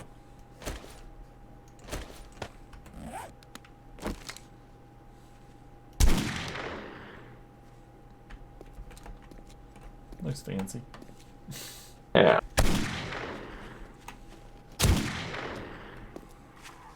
I think if you go to the forest, I mean, you'll see more reflections because this is kind of a gloomy environment. Like the barrel and all that might look nicer in the forest in the snow. Yeah, you get the sun reflecting. You can kind of see some. You got bloom turned on? I don't know if I do. Bloom really looks cool. I don't think I have the settings all the way up or anything. Where is the bloom? No, bloom is on. Yeah, half texture quality. That's why I didn't know if it was your stream, but yeah, you don't have everything. Everything looks just amazing on Ultra on my rig. Yeah, it's just like, oh wow. I normally just don't have it all the way up. Yeah. I don't think it's gonna lag that bad or anything. I think as long as you're not fighting a horde, it'd probably look okay. Yeah. Yeah. So yeah, we got a new pistol. Go ahead, open the menu up again. I might see something new. Okay, so pistol. I don't know if the SMG. He might have done the SMG. I know he reworked the double barrel. Did you show him the double barrel? I don't know if I did. The double barrel's he improved it some. Yeah, he did improve it. I think he showed that off the last night. Okay. Yeah, and we're still working on the textures. It's a bit dark right now, and he's working on it today, but the build hasn't. Are the frames getting better? We haven't. What's that? I'm asking them because they're saying something about the frames. 5 FPS, change it back. Okay, yeah, let's just change it back. Sorry, guys. It's not a big deal. Everybody's like, no. There you go. And we're back, everybody. Back to potato graphics. It's not that bad. I don't know. When you're an artist, you gotta Well, see okay, everything. fair enough. Still at 4K, yeah. Okay, so... So yeah, a lot of new items. Heck, I think even the flashlight's new, honestly. But yeah, we could probably show them new stuff all night. A lot of stuff has been redone. You guys already showed them a lot of the environment art. Oh, yeah, the environment art was showed quite a bit. Cool. Something I noticed today, which I think Sean said something about it before, is that we changed how the brightness works. So for people who are streamers, and Oh, you know yeah. how you normally have to turn up the gamma because it's like, oh my god, nobody can see what's going on. Here, let me... first Yeah, off, with the new lighting, you should not have to do that anymore. Yeah, so and here. we've even changed it so that it doesn't really, you can't blow it out anymore like you used to. It doesn't have as big an effect, and it just looks better. The new lighting is just so much better. So here's what it would normally look like, everybody. So if we go now to middle of the night, you know, hey, so it's a little hard to see, right?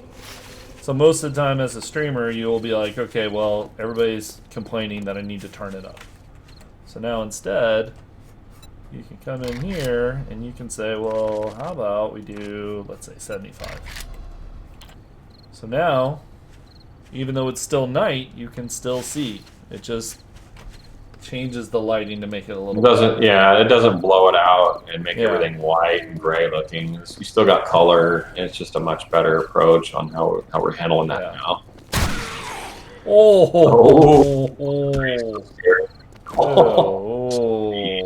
Just anyway, and then yeah, if you want, I mean, have they seen the new Big Mama? Yeah, they've seen it. I mean, they saw slides of it and everything. What about the crawler? He was just... Oh, you have not seen the crawler moving. Hold on a minute. You could probably put your lighting back on the normal.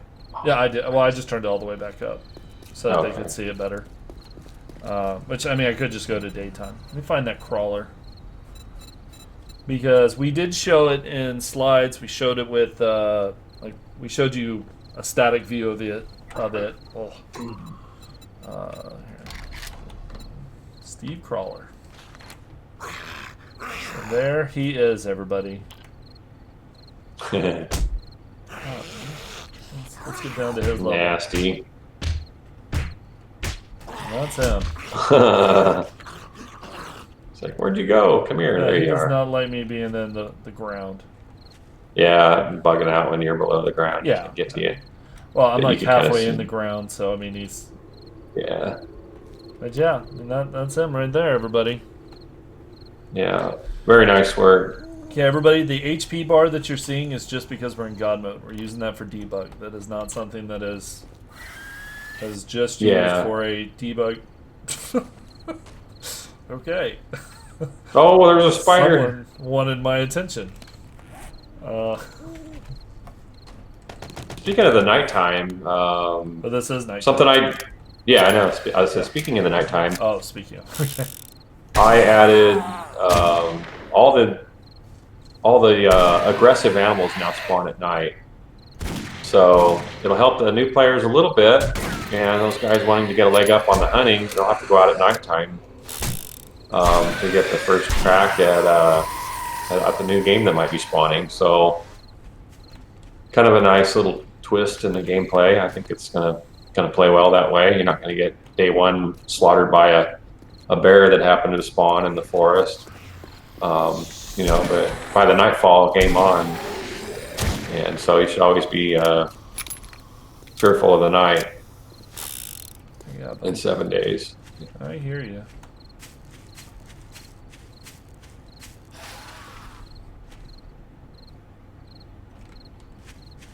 Well, I guess we could. You want to start some Q&A? Yeah, no, at this point we can. There was a list of questions. Yeah, somewhere. so everybody, we're gonna now. I'm just gonna exit. I think we've showed way more than we were planning on. I mean, we just kind of showed a ton of stuff, so I think we're good. Let's go ahead. I'm gonna exit this. And then we are going to start. I mean, it's just going to get to the point where you all need to just start throwing in questions as you think of them. Remember, chat's going to go by really fast, so don't get upset if we miss your question. You all are going to be asking a lot of questions, I'm sure. I think the only questions we probably won't answer would be POI related questions, just because we do have the stream coming on Monday, where Eric and them will be talking about that. And then the programmer related, mainly things like AI and the random gen, we're probably going to save that for next Wednesday. But everything else, I'm sure you have a ton of questions for Madmole, so just let them rip. Let's start doing this. We have a list of questions from the forum. We do have some from the forum too. So I can't get to them because if I do, then you disappear. Oh, okay. Yeah, it's all. So I'll just start reading some of these if I can keep up, because they're just like flying by here. And they've slowed down chat, so I mean. Is the SMG still under agility? Yes, it is.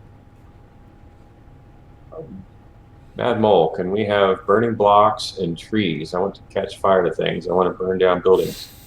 That's something we've talked about over the years. It's just really a matter of finding a performant way to do that, and and considering, is this something we should let the player do? Because someone's lighting a match and burning the whole wooden POI to the ground. It might just kind of be, I don't know.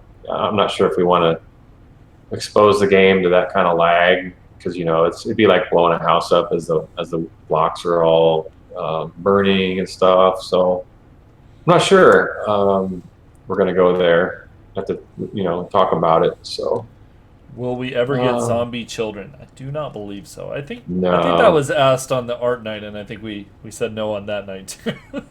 Right, yeah, it's been a topic that's come up, and it's just like, the game, we might put in teenagers or small adults or something someday. There's a weird line there that we don't want to cross, and that's, I don't know. Yeah, but kids, but maybe something small that's more challenging to hit and quick, kind of like those little spider kids from The Strain. Those were creepy, and they crawled around with a neat animation. Something I could see doing something like that, maybe.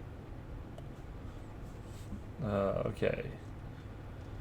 Any plans to add melee blocking parry system? I don't think we have any plans for that. That's more of a 7 days 2 thing. That's kind of be a big change to our combat system. So probably not.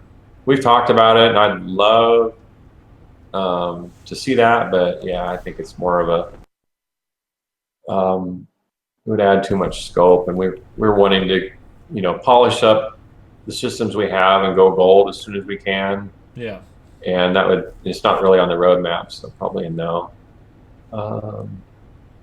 Any love to water physics? There's nothing really new with water except for zombies can now swim. We do want to do a water overhaul at some point. So we're just kind of waiting for the right time when we can tackle that. So new zombie sounds, not yet, but we were talking about it a little bit recently. I think we want to definitely give the new crawler some sounds, so maybe he'll get something before 19 goes out. Will food, candy, stacks, buff, mix, match? I believe you can buff up to 3 of them, just like food and any pill. That's kind of the golden rule there, is we let you stack 3. Is Madmole bald under that?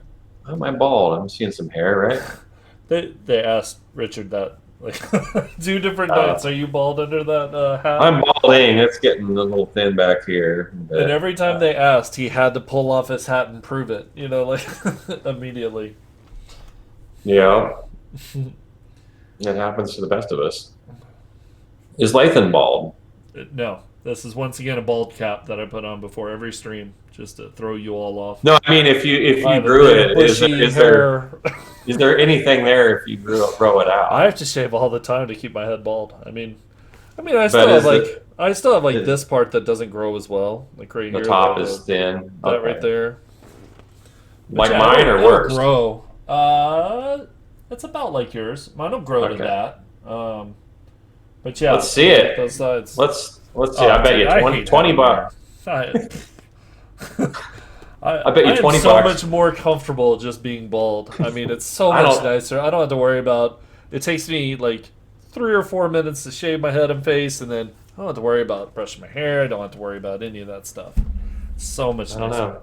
When are you gonna grow a beard, man? You gotta have a beard. Oof, I don't know about that either. All right. The hair topic is over. What else we got here? When spanking Lathan on top of his head, does it make us satisfied it's gone already? This is turning weird, everybody. I know. These questions, guys. Yeah, they are just going so fast. I can hardly catch anything. Yeah, they'll Can the repeat their questions. Can the automatic shotgun get a fully automatic perk? The shotgun there was a is mod. automatic with a mod. So at first you get it, and you have to click, click, click.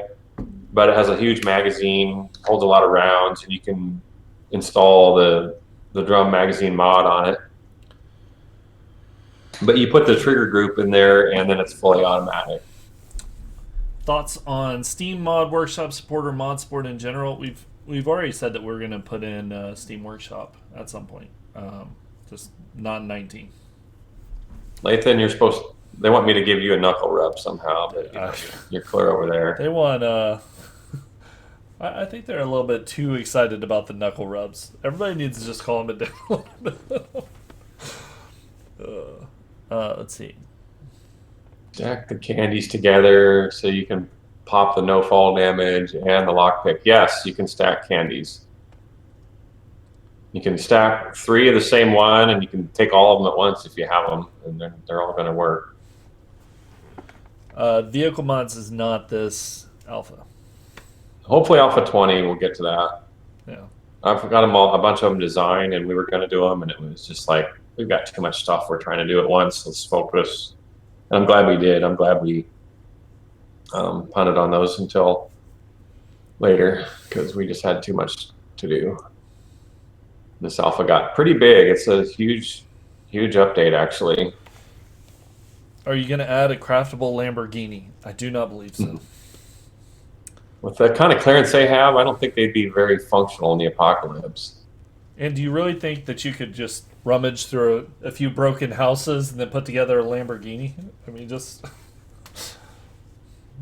Madmole, is it possible to show bloody wounds on the zombie model?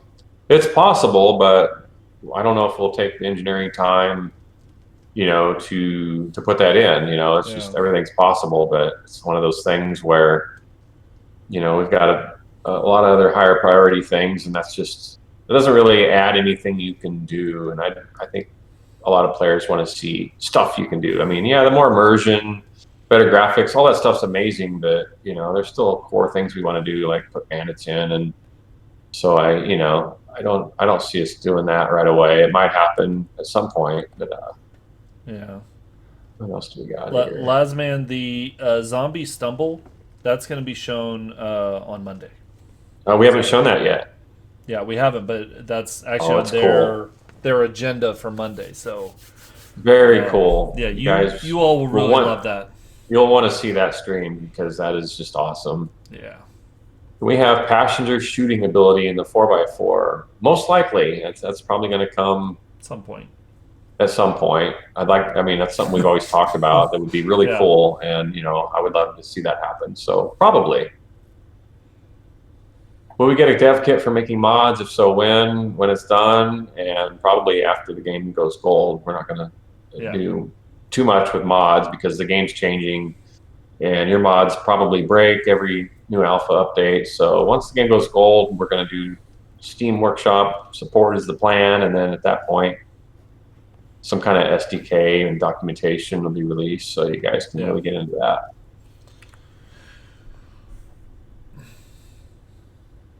What other stunned? Oh, go ahead. Go ahead. Stunned weapons are coming. Nothing. You've got 3 intellect-based weapons now. You've got the sledge. You've got the turret, and then you'll have the drone. So that's pretty much it. There's 3 weapon tiers for pretty much everything now.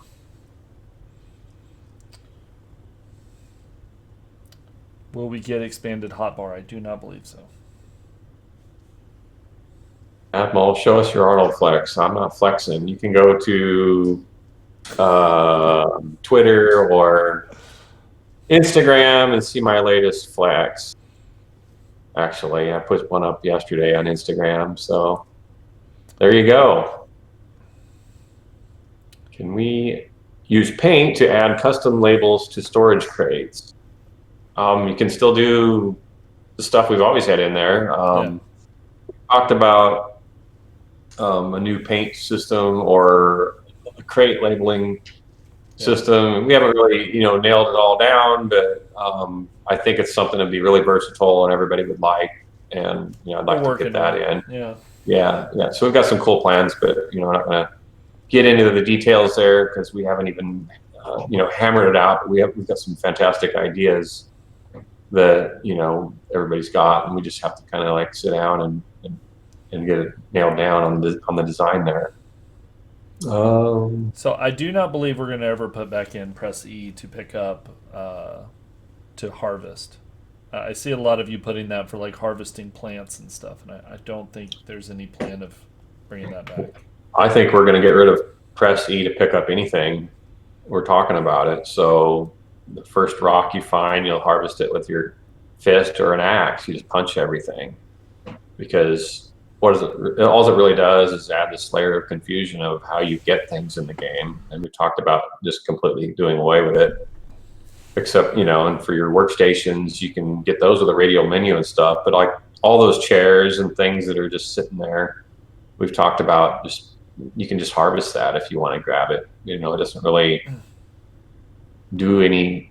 I think all it does is add a little bit of confusion. But we haven't made a decision on that yet. But I think the starter tutorial, might be a little easier because you'd just be smashing stuff with your fists or with a tool and not picking some things up and breaking other things. So I think it would just be more intuitive if we did away with it. So that's something we've talked about, but not sure we'll actually do it.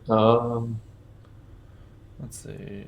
Any plans for fixed artillery like catapults or ballistas? Mounted guns on walls? I don't. This isn't really a siege game. I don't really see the need for it. You have your Horde Knights and PvP. There's plenty of weapons to wreck other players with. I just don't see much of a. You've got augers to rip through forts. You don't really need siege weapons, in my opinion. Do you want to answer one of those from the forums? Yeah, if I could get to them. I don't even.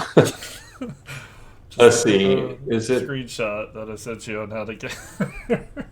It's right just here on pick Series one of 4. them, and then we'll get back to answering these.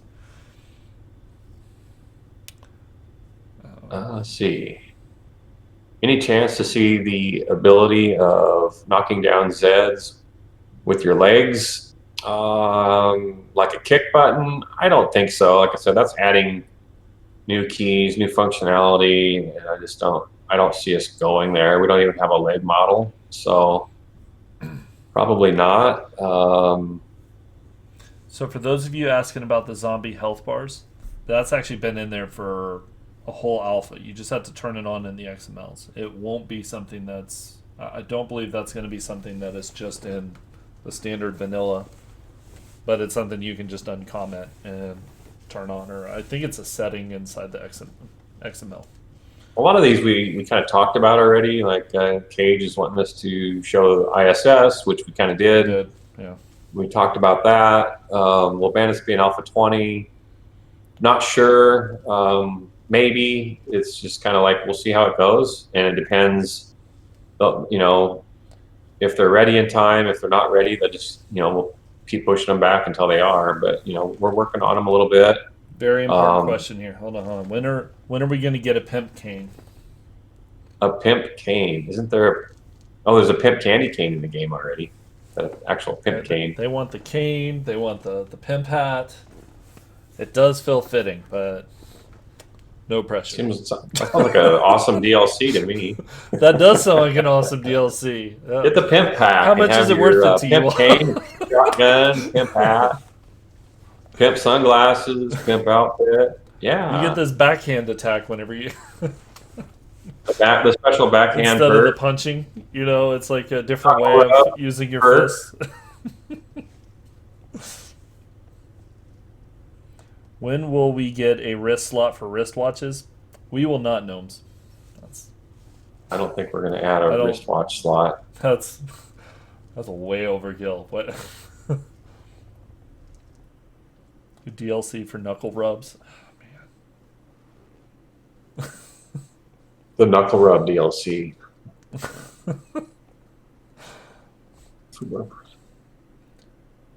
Any plans for? No, read that already. Silencer mods for rifles and pistols. Those have been in there since Alpha 17 at least, I think, or 18. Yeah, we have those. Put them on and they work. Knuckle rub legendary fist weapon. Oh man. Give us a zombie that looks like the mannequins. That would be interesting. Having just a kind of a naked zombie standing there and just having him wake up and blend in with all of them. I think that would be creepy. The mannequin warehouse. That would be cool. Candy store POI. That sounds. What is the zombie rage chance based on? Damage dealt versus random chance. We're done pulling the hood back on how things work. Just play the game and have fun. The less you know, the better. The better the experience is going to be. Because if you know how everything works, it's kind of like, I know I can do this and do that, and I'm safe, and I'm not worried about that anymore. And I don't really believe in telling everybody every little detail. Yeah. I don't. Can we get parachutes? You don't need parachutes. You got shits drops now. So, eat one of those and jump out from the top of the skybox, and you'll be fine. If you accidentally jump out of your helicopter, just be sure to quickly go over to your shit drops and take one before you hit the ground. That's right.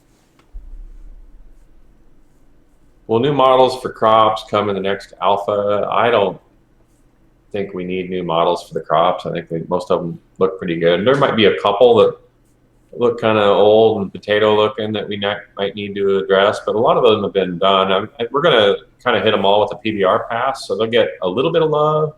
Some of them might get completely redone that look really bad, where they're just like a 2D sprite card. I believe we'll do something with them, but a lot of them have been updated and they look pretty good, I think. So that's kind of a yes and no answer, I guess. Yeah, I think they're asking if have we considered copper mining. I think I've seen that a couple times. What for? Yeah. What do you need copper for? I mean, there's plenty of ways to get brass in the game, a million ways now, so I don't really see a need for it. It's just another something to clog up your inventory. When inventory is at a premium, and we're very careful about adding new objects because there's just too much clutter. And everybody wants to take all their loot with them, and it sucks leaving stuff behind. Sometimes that's an intended choice, but adding more stuff that doesn't really have a huge positive impact on gameplay, we're not going to do that. Boss enemies for the 7th Night's End. That's an interesting question. We've talked about we're starting to do. We got all these new zombies coming. We're remakes first, but when those are done, we are planning new special infected. So I would like to.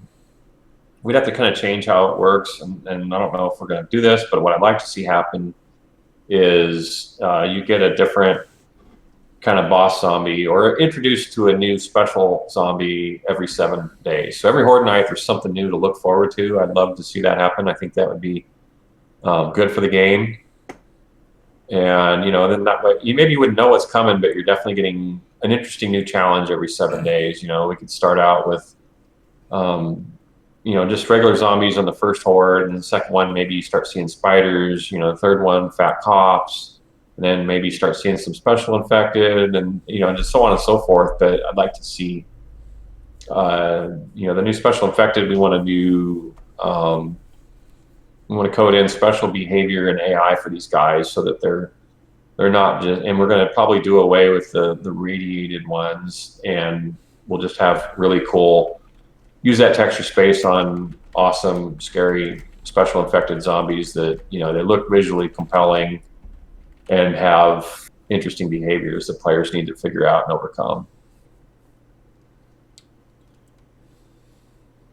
Plans to breed animals? I don't think so. I mean, Yeah.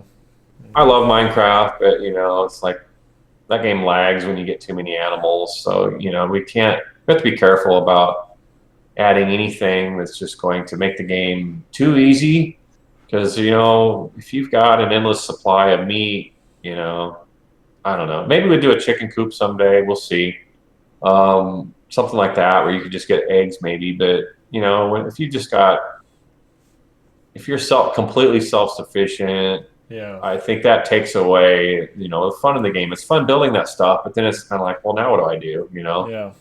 So I'm a big believer in that kind of takes away from the need to go deal with food if you just have an unlimited supply of eggs. I mean, needs are super important. So that's why the best recipes in the game require canned foods, because you can't farm those. So you can make a veggie stew completely from farmed ingredients, but the best stuff, the tier 3s and 4s require, I believe, all the best foods have canned ingredients. So you have to get out and loot those or buy them at a trader. And that's what's awesome now, is I love that, because it used to be, this canned food isn't that great, but now it's like, oh yeah, I need the beef for this recipe, or I need the save those peas for the gumbo stew, because peas used to be garbage, but now they're a key ingredient in the best foods of the game. So pretty cool.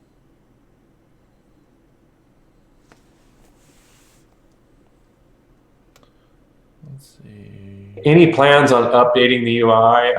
We do have some designs for like a full-on new UI, but as we get closer and closer to gold, I'm kind of thinking, I don't know, if we really want to go there. I think there's some visual aspects of it that we could bring over, but I don't think doing the full UI change is in the cards, in my opinion. I mean, it's just not going to add.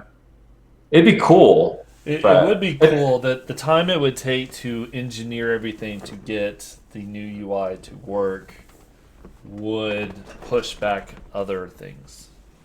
Yeah, I just don't see the value in it when there's so many other cool things we could be doing. Exactly. It's just like, the UI is there and everybody knows how to use it. Why make them? Why redo it?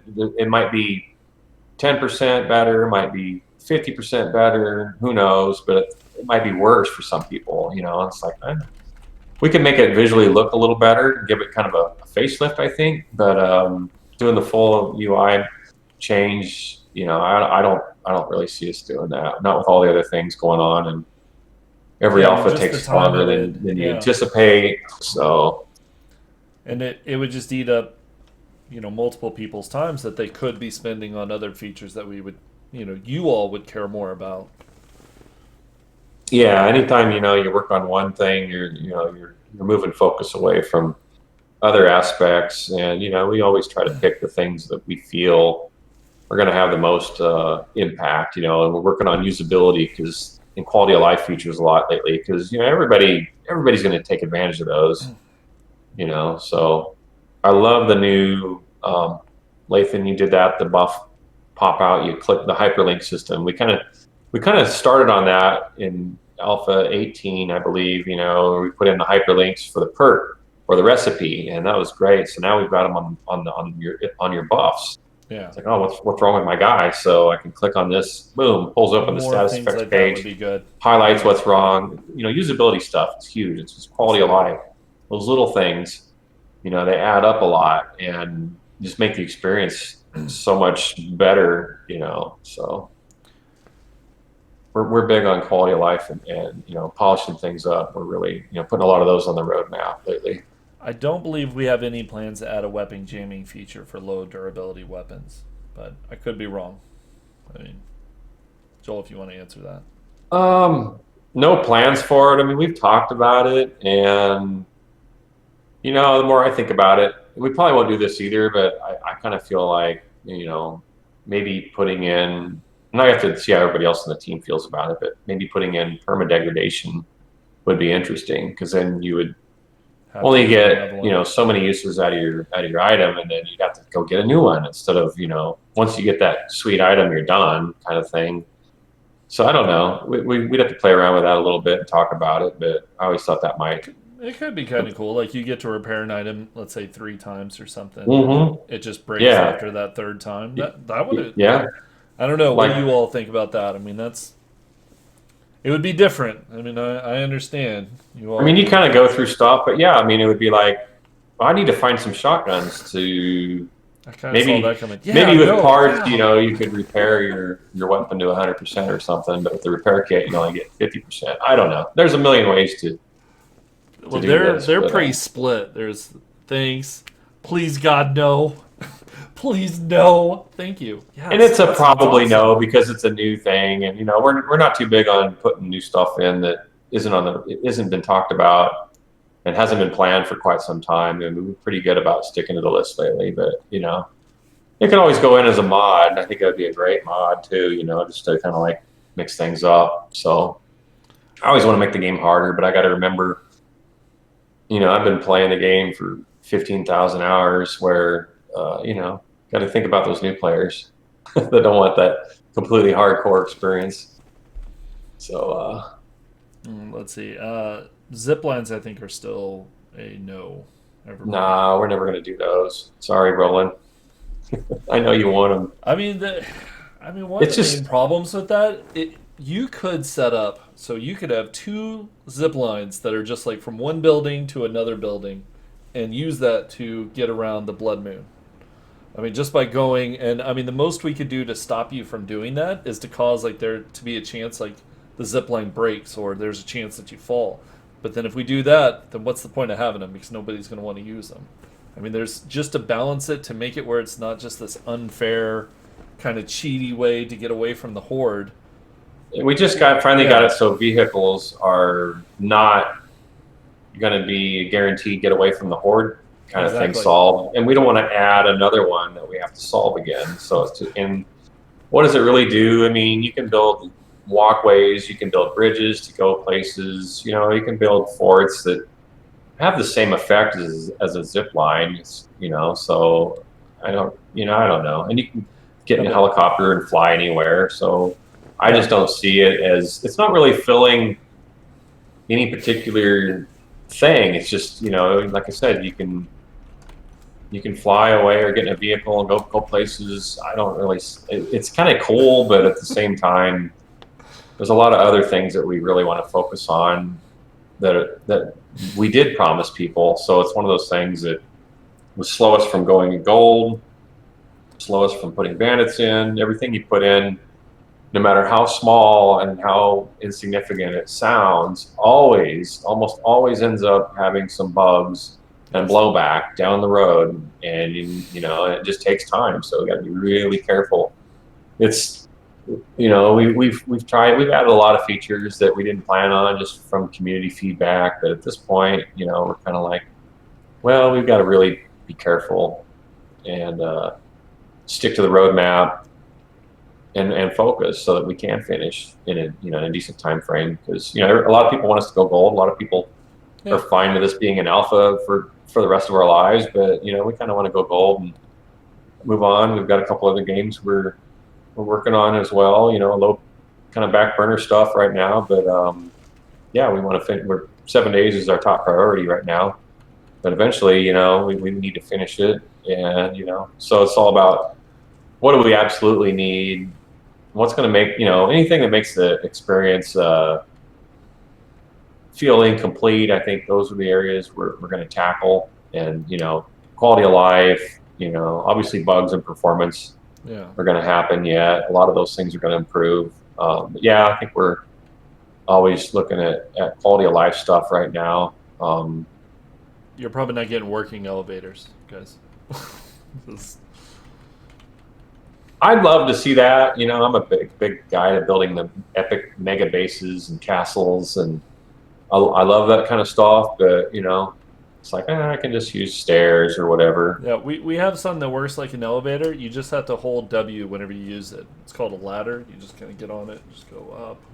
Everybody's like, I hate you. I hate you, you troll.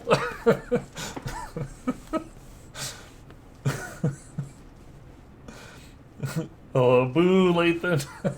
I knew that was coming.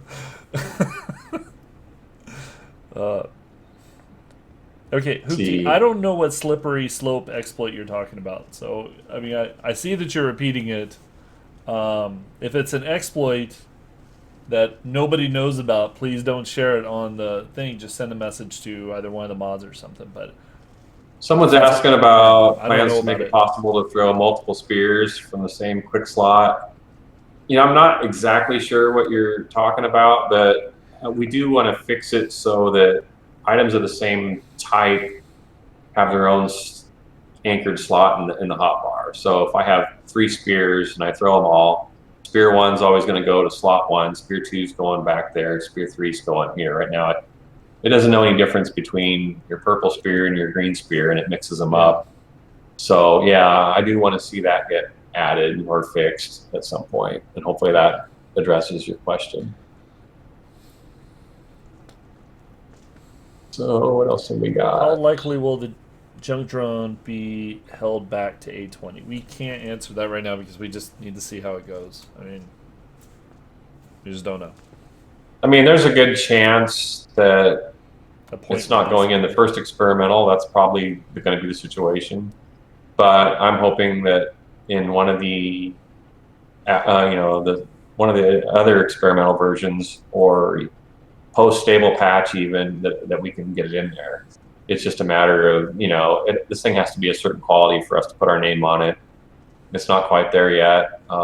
It's cool, and it's got a lot of promise, but it's just one of those things that, there's a lot of new technology there that we've not done before. It's not like a book where, we can definitely add a bunch of books, but adding a follower, and he heals you, and he attacks zombies, and he's got to navigate the world and not get lost. Yeah. And there's just a lot of new technology there that we're going to need time to get right. So unfortunately, but we're not going to hold the whole game back, or the Alpha 19 back, for that one thing. So we're prepared to hold it back just to get the rest of it out there, because there's 2,000 other new things we added that you guys can all enjoy, and you can do a little while longer without the drone. So when it's done, it's done, and we'll put it in there. So that's where we're at on that.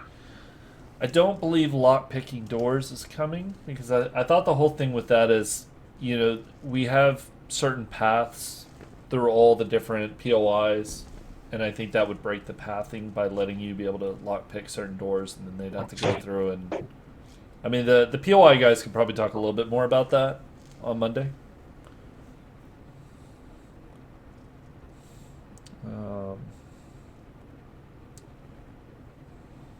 Let's see. You've created an amazing game and should be really proud of yourselves. We appreciate everything you do for this game. Thank you. And, we appreciate all you guys for coming, all your support. Yeah, definitely. Definitely. I'm so happy to have you guys here. I feel blessed.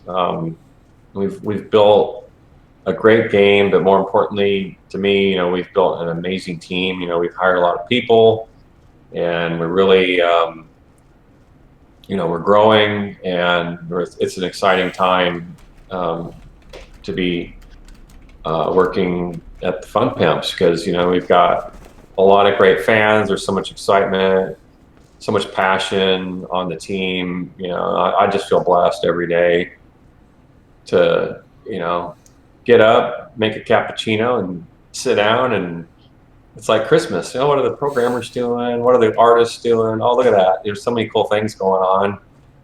And one of the bigger changes for me was I used to art and kind of wore a lot of hats, and now, I mean, I'm just primarily just doing design now, and so that's different and it's interesting to me. But I see a lot of good coming from that change, and all these artists are better artists than I ever was, and it's just kind of nice to focus and get really good at my craft. And I've always loved design, so I'm really enjoying being able to do so much design work now because I don't have as much hands-on. I mean, I kind of miss the hands-on, but it's all good. It's for the best of the game, and we're just smashing it. So I'm just so happy to see us hit a quality bar. When we started this game, it was going to be kind of like Minecraft with Quake 2 graphics was kind of our quality bar. That was all we were aiming for. We had 3 guys, a couple part-timers, and that's about all we could do. And then the game has grown so successful that we've upped the quality bar, we've increased our goals, and it just keeps kind of going and going. And now here we are with 30, 40 people on staff now, and it's crazy.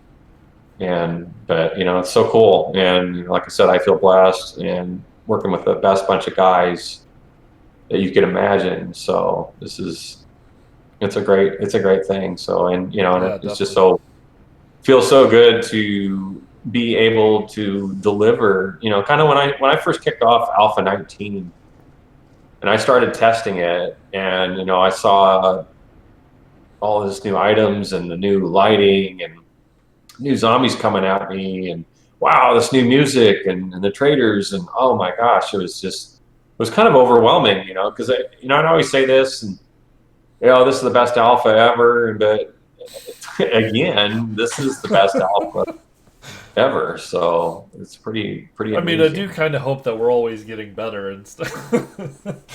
I'll be right back, Lathan. You gotta no. For a second. That's fine. Here, just so we're not just seeing.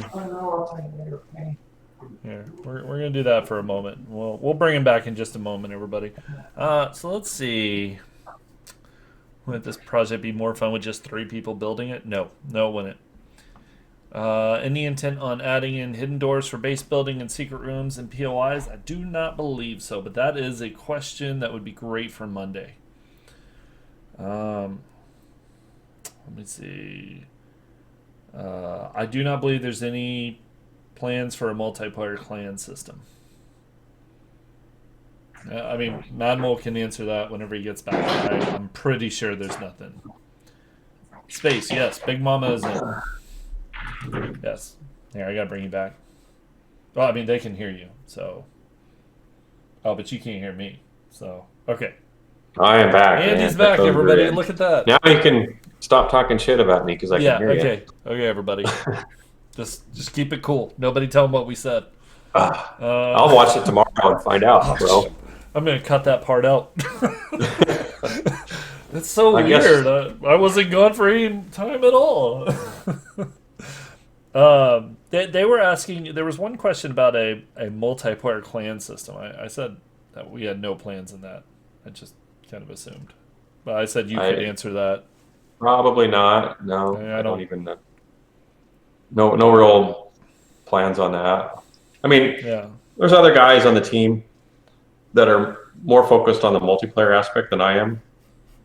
I mean, I'm mainly test single player and stuff like that, but I want to get into PvP at some point and do some balance and some design work there so that aspect is better. But we're still putting in all this content. Yeah, that's not my focus yet, but there'll be a time soon where we do kind of start shifting over to a lot of the multiplayer aspects and getting all those designs. Like I believe maybe next alpha we're going to kind of revisit the whole bedroll situation. So you'd be able to spawn with a Steam friend, near a Steam friend, because hey, I bought this game, come check it out, and it's nothing's more frustrating than spinning it out. The new guy got wrecked and you can't even meet up. We want those 2 players that hey, I bought you this game, or, you know, guys, check this game out. It's cool.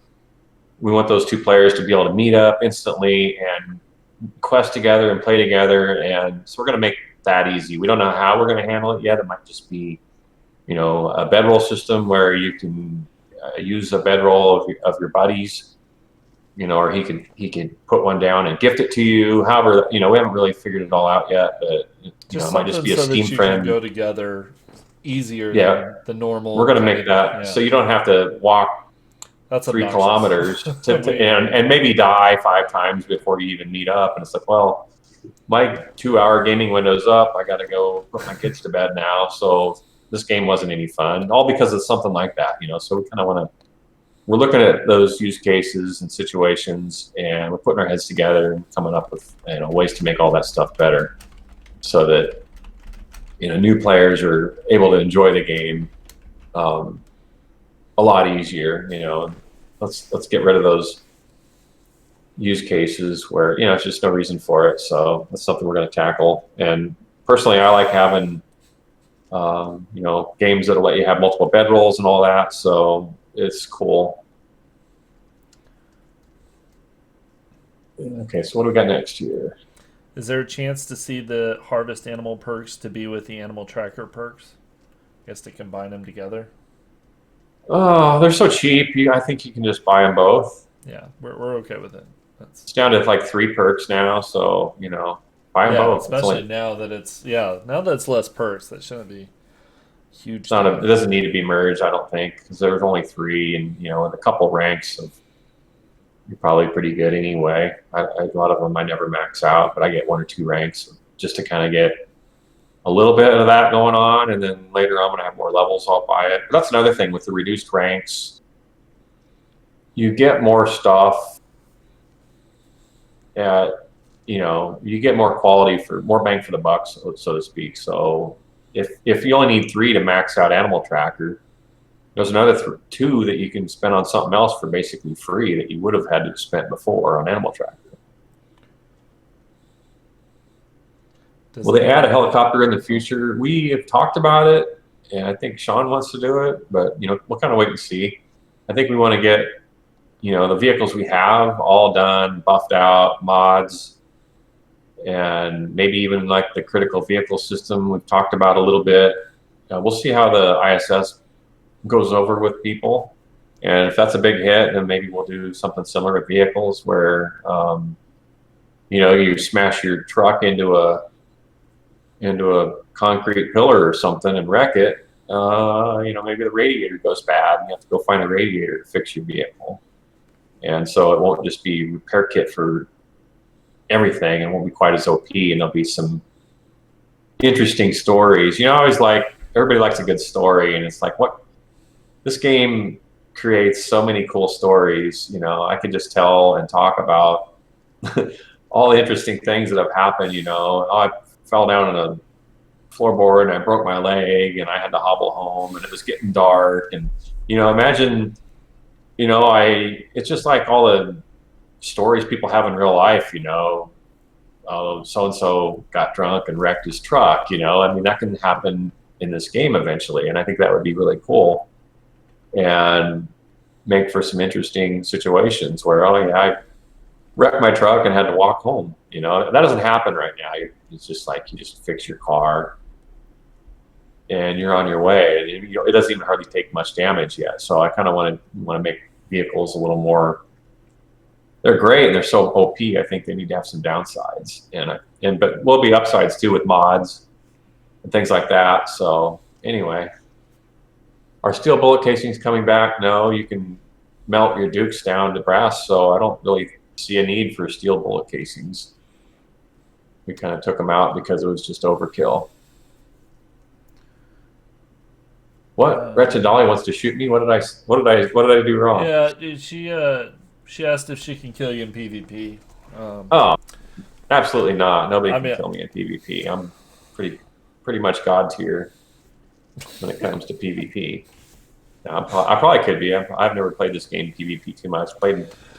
I have a championship belt, so back in the day. So, but I'm generally pretty good.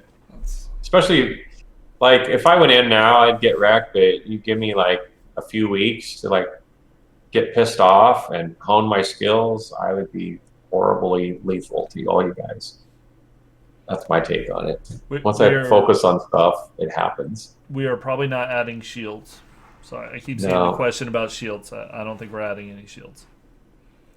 No dual wielding either. That's just a completely new game mechanic that, we've all our animations, everything's set up the way we've done. You guys don't, it's just an incredible amount of work to change something like that. And, we need to save some cool ideas for the sequel. We're never going to make a sequel if we just keep adding stuff to 7 days. Yeah. And there's a lot of great ideas, but we can't do them all. We have to pick the ones, we got to pick our battles, and we're going to pick them carefully.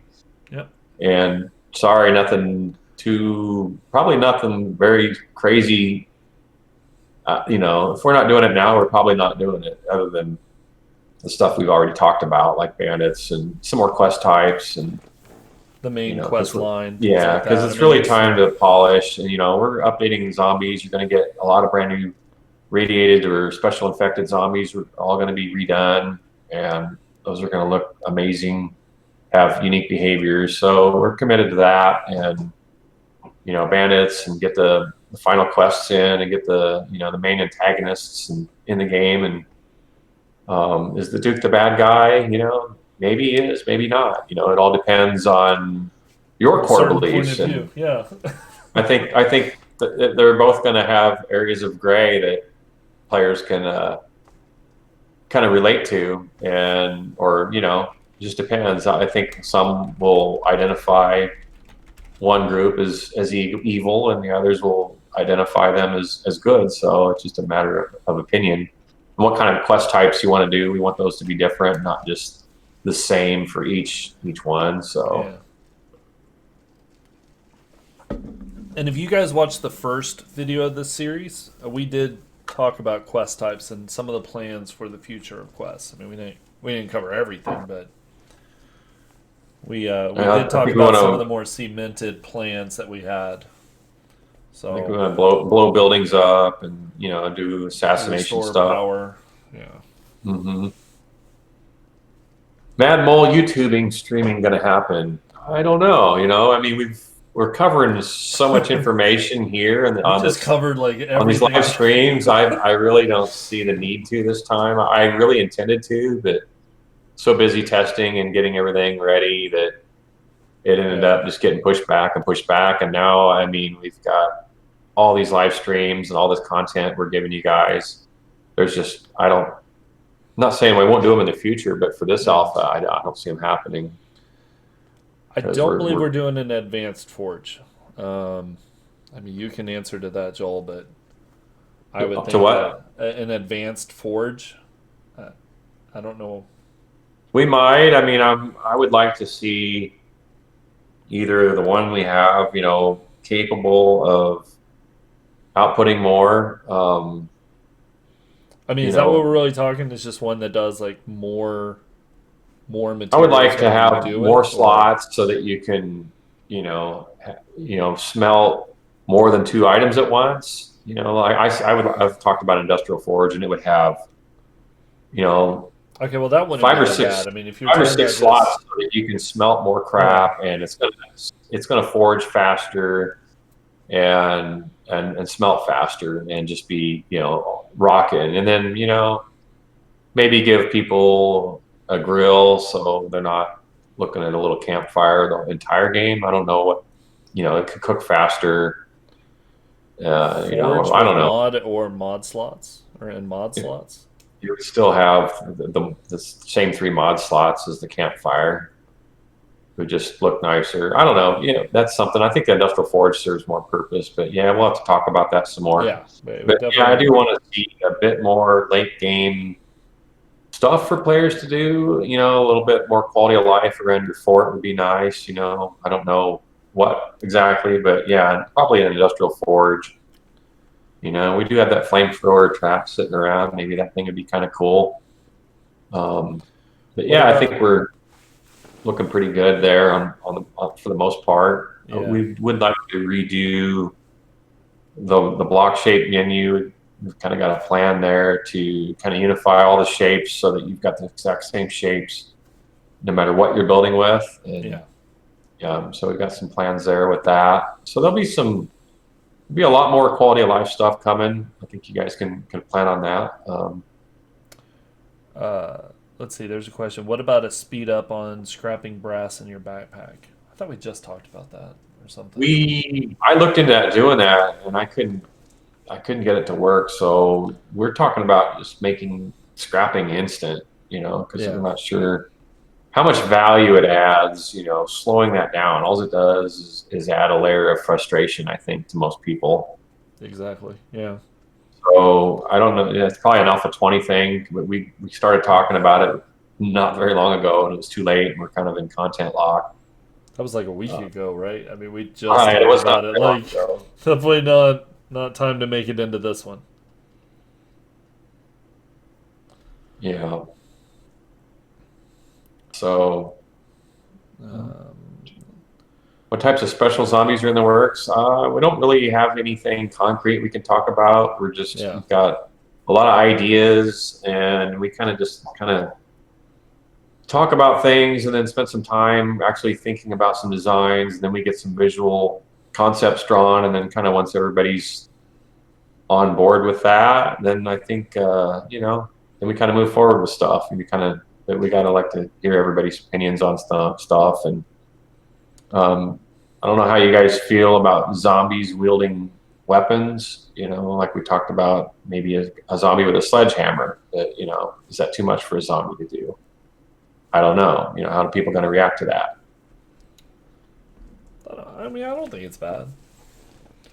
There's been zombie movies like Land of the Dead where they remembered what they did in their prior life to a small extent, like the gas station guy was at the gas station, and stuff like that. So I think it would be weird if they had guns, but I think like a sledgehammer and things like that, I wouldn't think would be too bad. I mean, we're talking about the special infected. They might just be radiated so bad they're not even zombies, but they're cannibals. And they're so radiated the zombies don't even want to eat them, and they would still have some intelligence to wield tools. They wouldn't be full on like bandits, but I think you could have some guy with a giant club that he swings that could break fort locks, and that would be kind of interesting. I think something like that. We've talked about a giant vulture that could pick you up and drop you and break your legs. So all kinds of stuff we can do. It's really a matter of getting together and figuring it out. But I don't want to talk about all that right now because it's all just talk at this point. On the road in a way, so it's not it's not right like happening today. So and there's nothing in concrete, so I can't really nothing we've committed to there yet. So working oven, like I said, maybe on that one. Dolly wants a water collector. My answer to that is I can get 125 jars of murky water in one scoop. So why, and I find enough water in toilets. I guess if we made water scarce, then maybe water collector might be interesting. But to me, it's one of those early game things that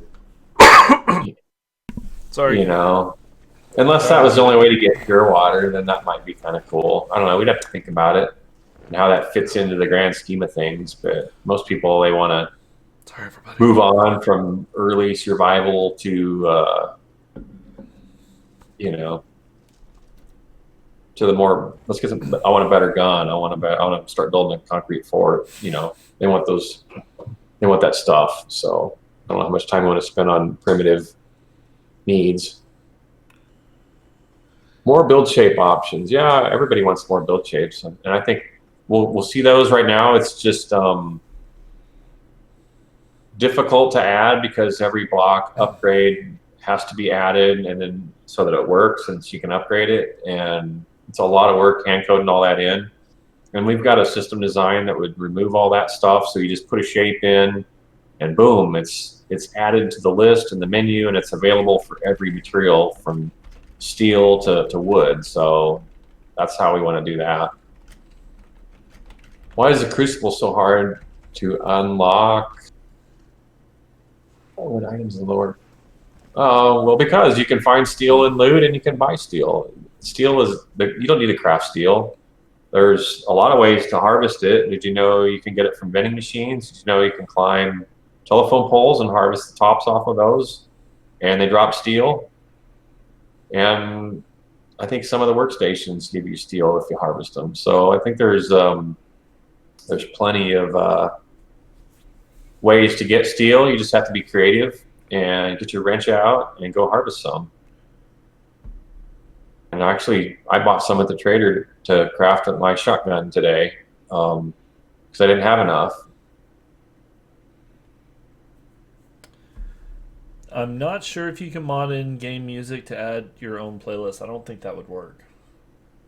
Not sure. Not at this point. So. I mean, maybe down the road we could put in an SDK or something. Yeah.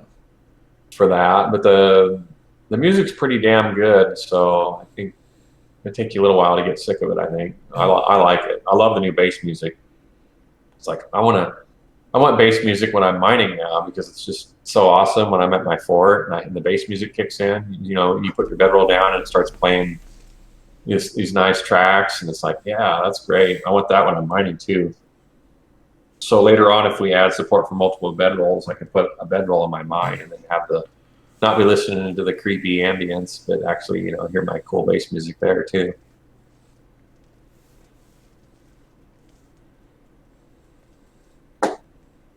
You mentioned mods and the impact driver. Yeah, I put in a request to give that quality. We don't have a lot of mods for it, but I would rather it have quality and 1 or 2 mods or even no mods than just be the way it is right now, because as soon as you craft one or find one, they're all the same. And I think that's a missed opportunity for progression with your impact wrench. So I want to add quality to it, even if there aren't any mods at all that work in it, because it's still having that progression of finding a brown one and then a yellow and so on and so forth. There's my purple one. Now I can really shred cars apart quick. So to me, I would like to add that back in. Lasman, we'll be talking to Zach, the one who made the dynamic music system, next Wednesday, and you'll definitely hear a lot of it then. So next Wednesday. No new electrical stuff in Alpha 19.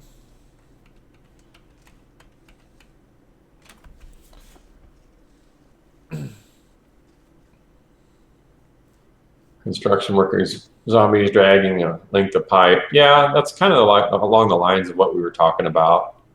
So I don't think it's that far-fetched. But, these guys are going to be radiated, so they might not even be zombies. We don't know yet. We haven't really figured out what the special infected are going to be. Maybe they're, it's also, maybe in the lore when they feed, they become feral, and then they feed again, and then they mutate or whatever and become a special infected. Maybe that's how it happens.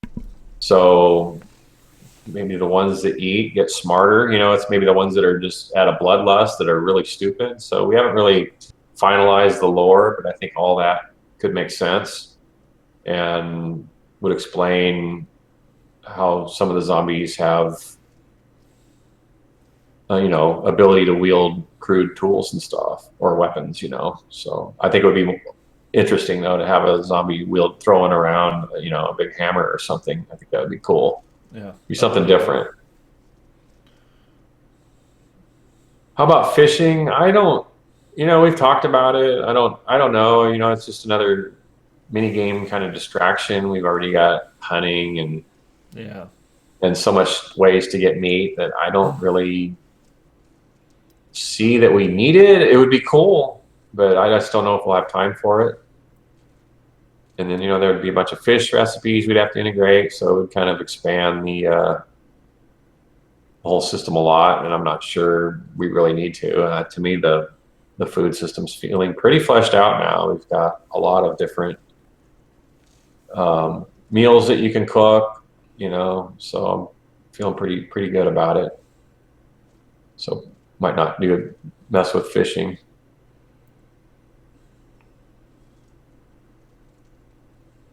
Save fishing for 7 days to die too. I mean, that would make sense. I mean, it would just be another feature that could be pushed onto another game. Yeah, So, it's a great idea. It's just a matter of yeah. timing and getting, adding a polished system in. We want to wrap up as many systems as we can so that they feel shippable as soon as we can. Versus adding more stuff that isn't polished and isn't going to be shippable. So we're really focusing on just bringing up old systems that don't feel ready, to go, and then and then we're adding on the must-haves. That's kind of how we're doing things right now. Yeah. 4-block ramp make it into the menu? It did not, unfortunately. But I really haven't had my ramps getting busted up, so I don't know if they fixed something with the collision of vehicles. But I have, I've made some cool forts that had drawbridges and had roads that ramped up into that drawbridge, and I did not have to repair anything. So the ramps that I use seem to just work. Or yeah, I did not have any issues with ramps getting cracked or damaged driving over them. So I think something's been changed with the vehicle collision, so it's not necessary. But I would like to see a lot more shapes get added to the shape menu. We did add one new one, kind of like the little the half stair. It's kind of like the go-to shape in Minecraft for building a lot of stuff. We've had that shape, it just wasn't in the menu, so we put that in recently. And it's kind of nice just for building little castle crenulations and stuff.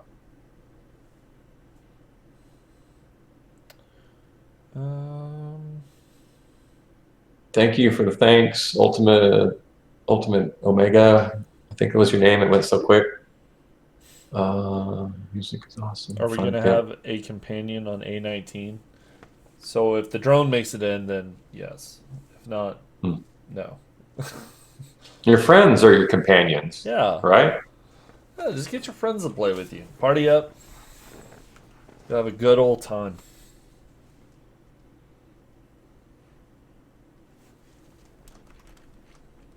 What are friends? Well, I don't. This is awkward.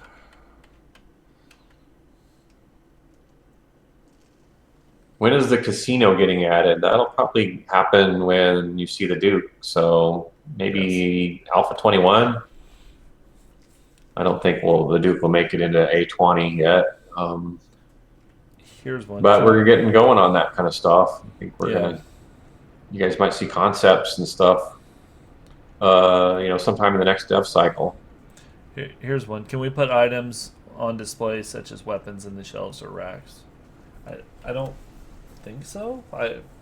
There's technically it wouldn't be too hard now that we've got texture streaming. We might be able to pull that off. You would just have to have a node in the model where you track the item to it, where it fits in there. It'd be kind of cool, but it's one of those player vanity forward items, and it'd probably be a low priority thing. Yeah. I know it'd be cool. Yeah, I mean, we talked about, cool. Yeah. Someday maybe when we're talking about, redoing the player clothing and all that stuff next, and it'd be neat to have a mannequin, like a UMA mannequin that you can bolt on, put your outfits on, and so you'd have like an armor mannequin in there. But that's again a vanity fort thing, and I don't know. Yeah. I don't know if we'll get time for that. Here's one for you. Uh-huh. Could there be other items in the future with special effects, nerdy glasses, college jacket, cigar, etc.?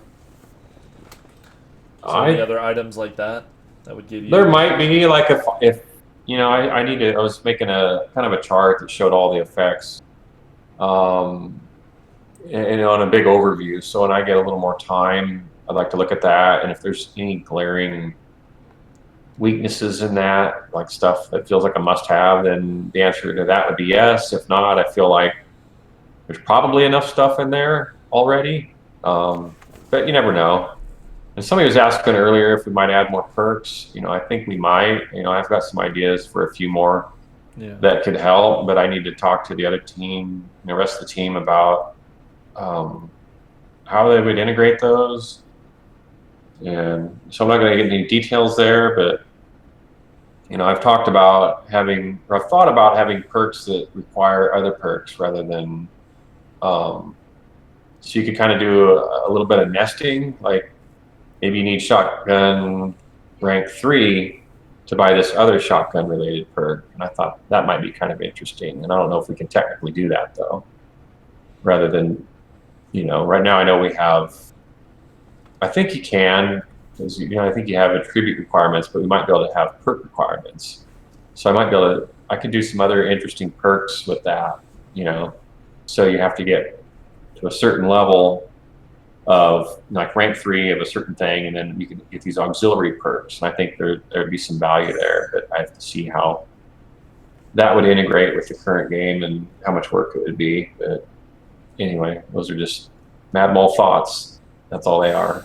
Let's see. How will the end game affect multiplayer and servers? It should just work. I mean, pretty sure everything we've talked about, you'll still be able to play in multiplayer just fine and complete the stories, or complete the main storyline. Might even be able to do it several times, right? I think so. I think that's what we said.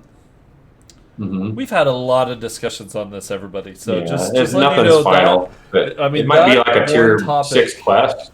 Yeah, kind of thing. It's like, hey, let's go kill the Duke again or something. We'll see, Just kind of like, we haven't really, we're not 100% yet. So we have a really good outline that we have talked about. Once again, we've probably talked about it 10 times at least, and we have a good outline, but it's not cemented fully. Are we going to fix an exploit with wedge tips? I'm sure we will. Once again, that's a question you should ask Sean on Wednesday. Yeah, save that for Sean. He's going to be. I mean, he's in chat, but he should probably answer it on Wednesday. Yeah, he's here, but I mean, you'll have the AI guru stuff there firsthand. So all the AI answered it. He covers a lot of areas, more than just AI though. But, okay, well, Roland answered it, so never mind. Sean, you lost that question for the 4th time. Okay, well, that happens. Oh, man. Okay. Let's see. Is there currently a storyline? We do have, we have notes of everything that we want to do. We're just not showing it yet or explaining it yet.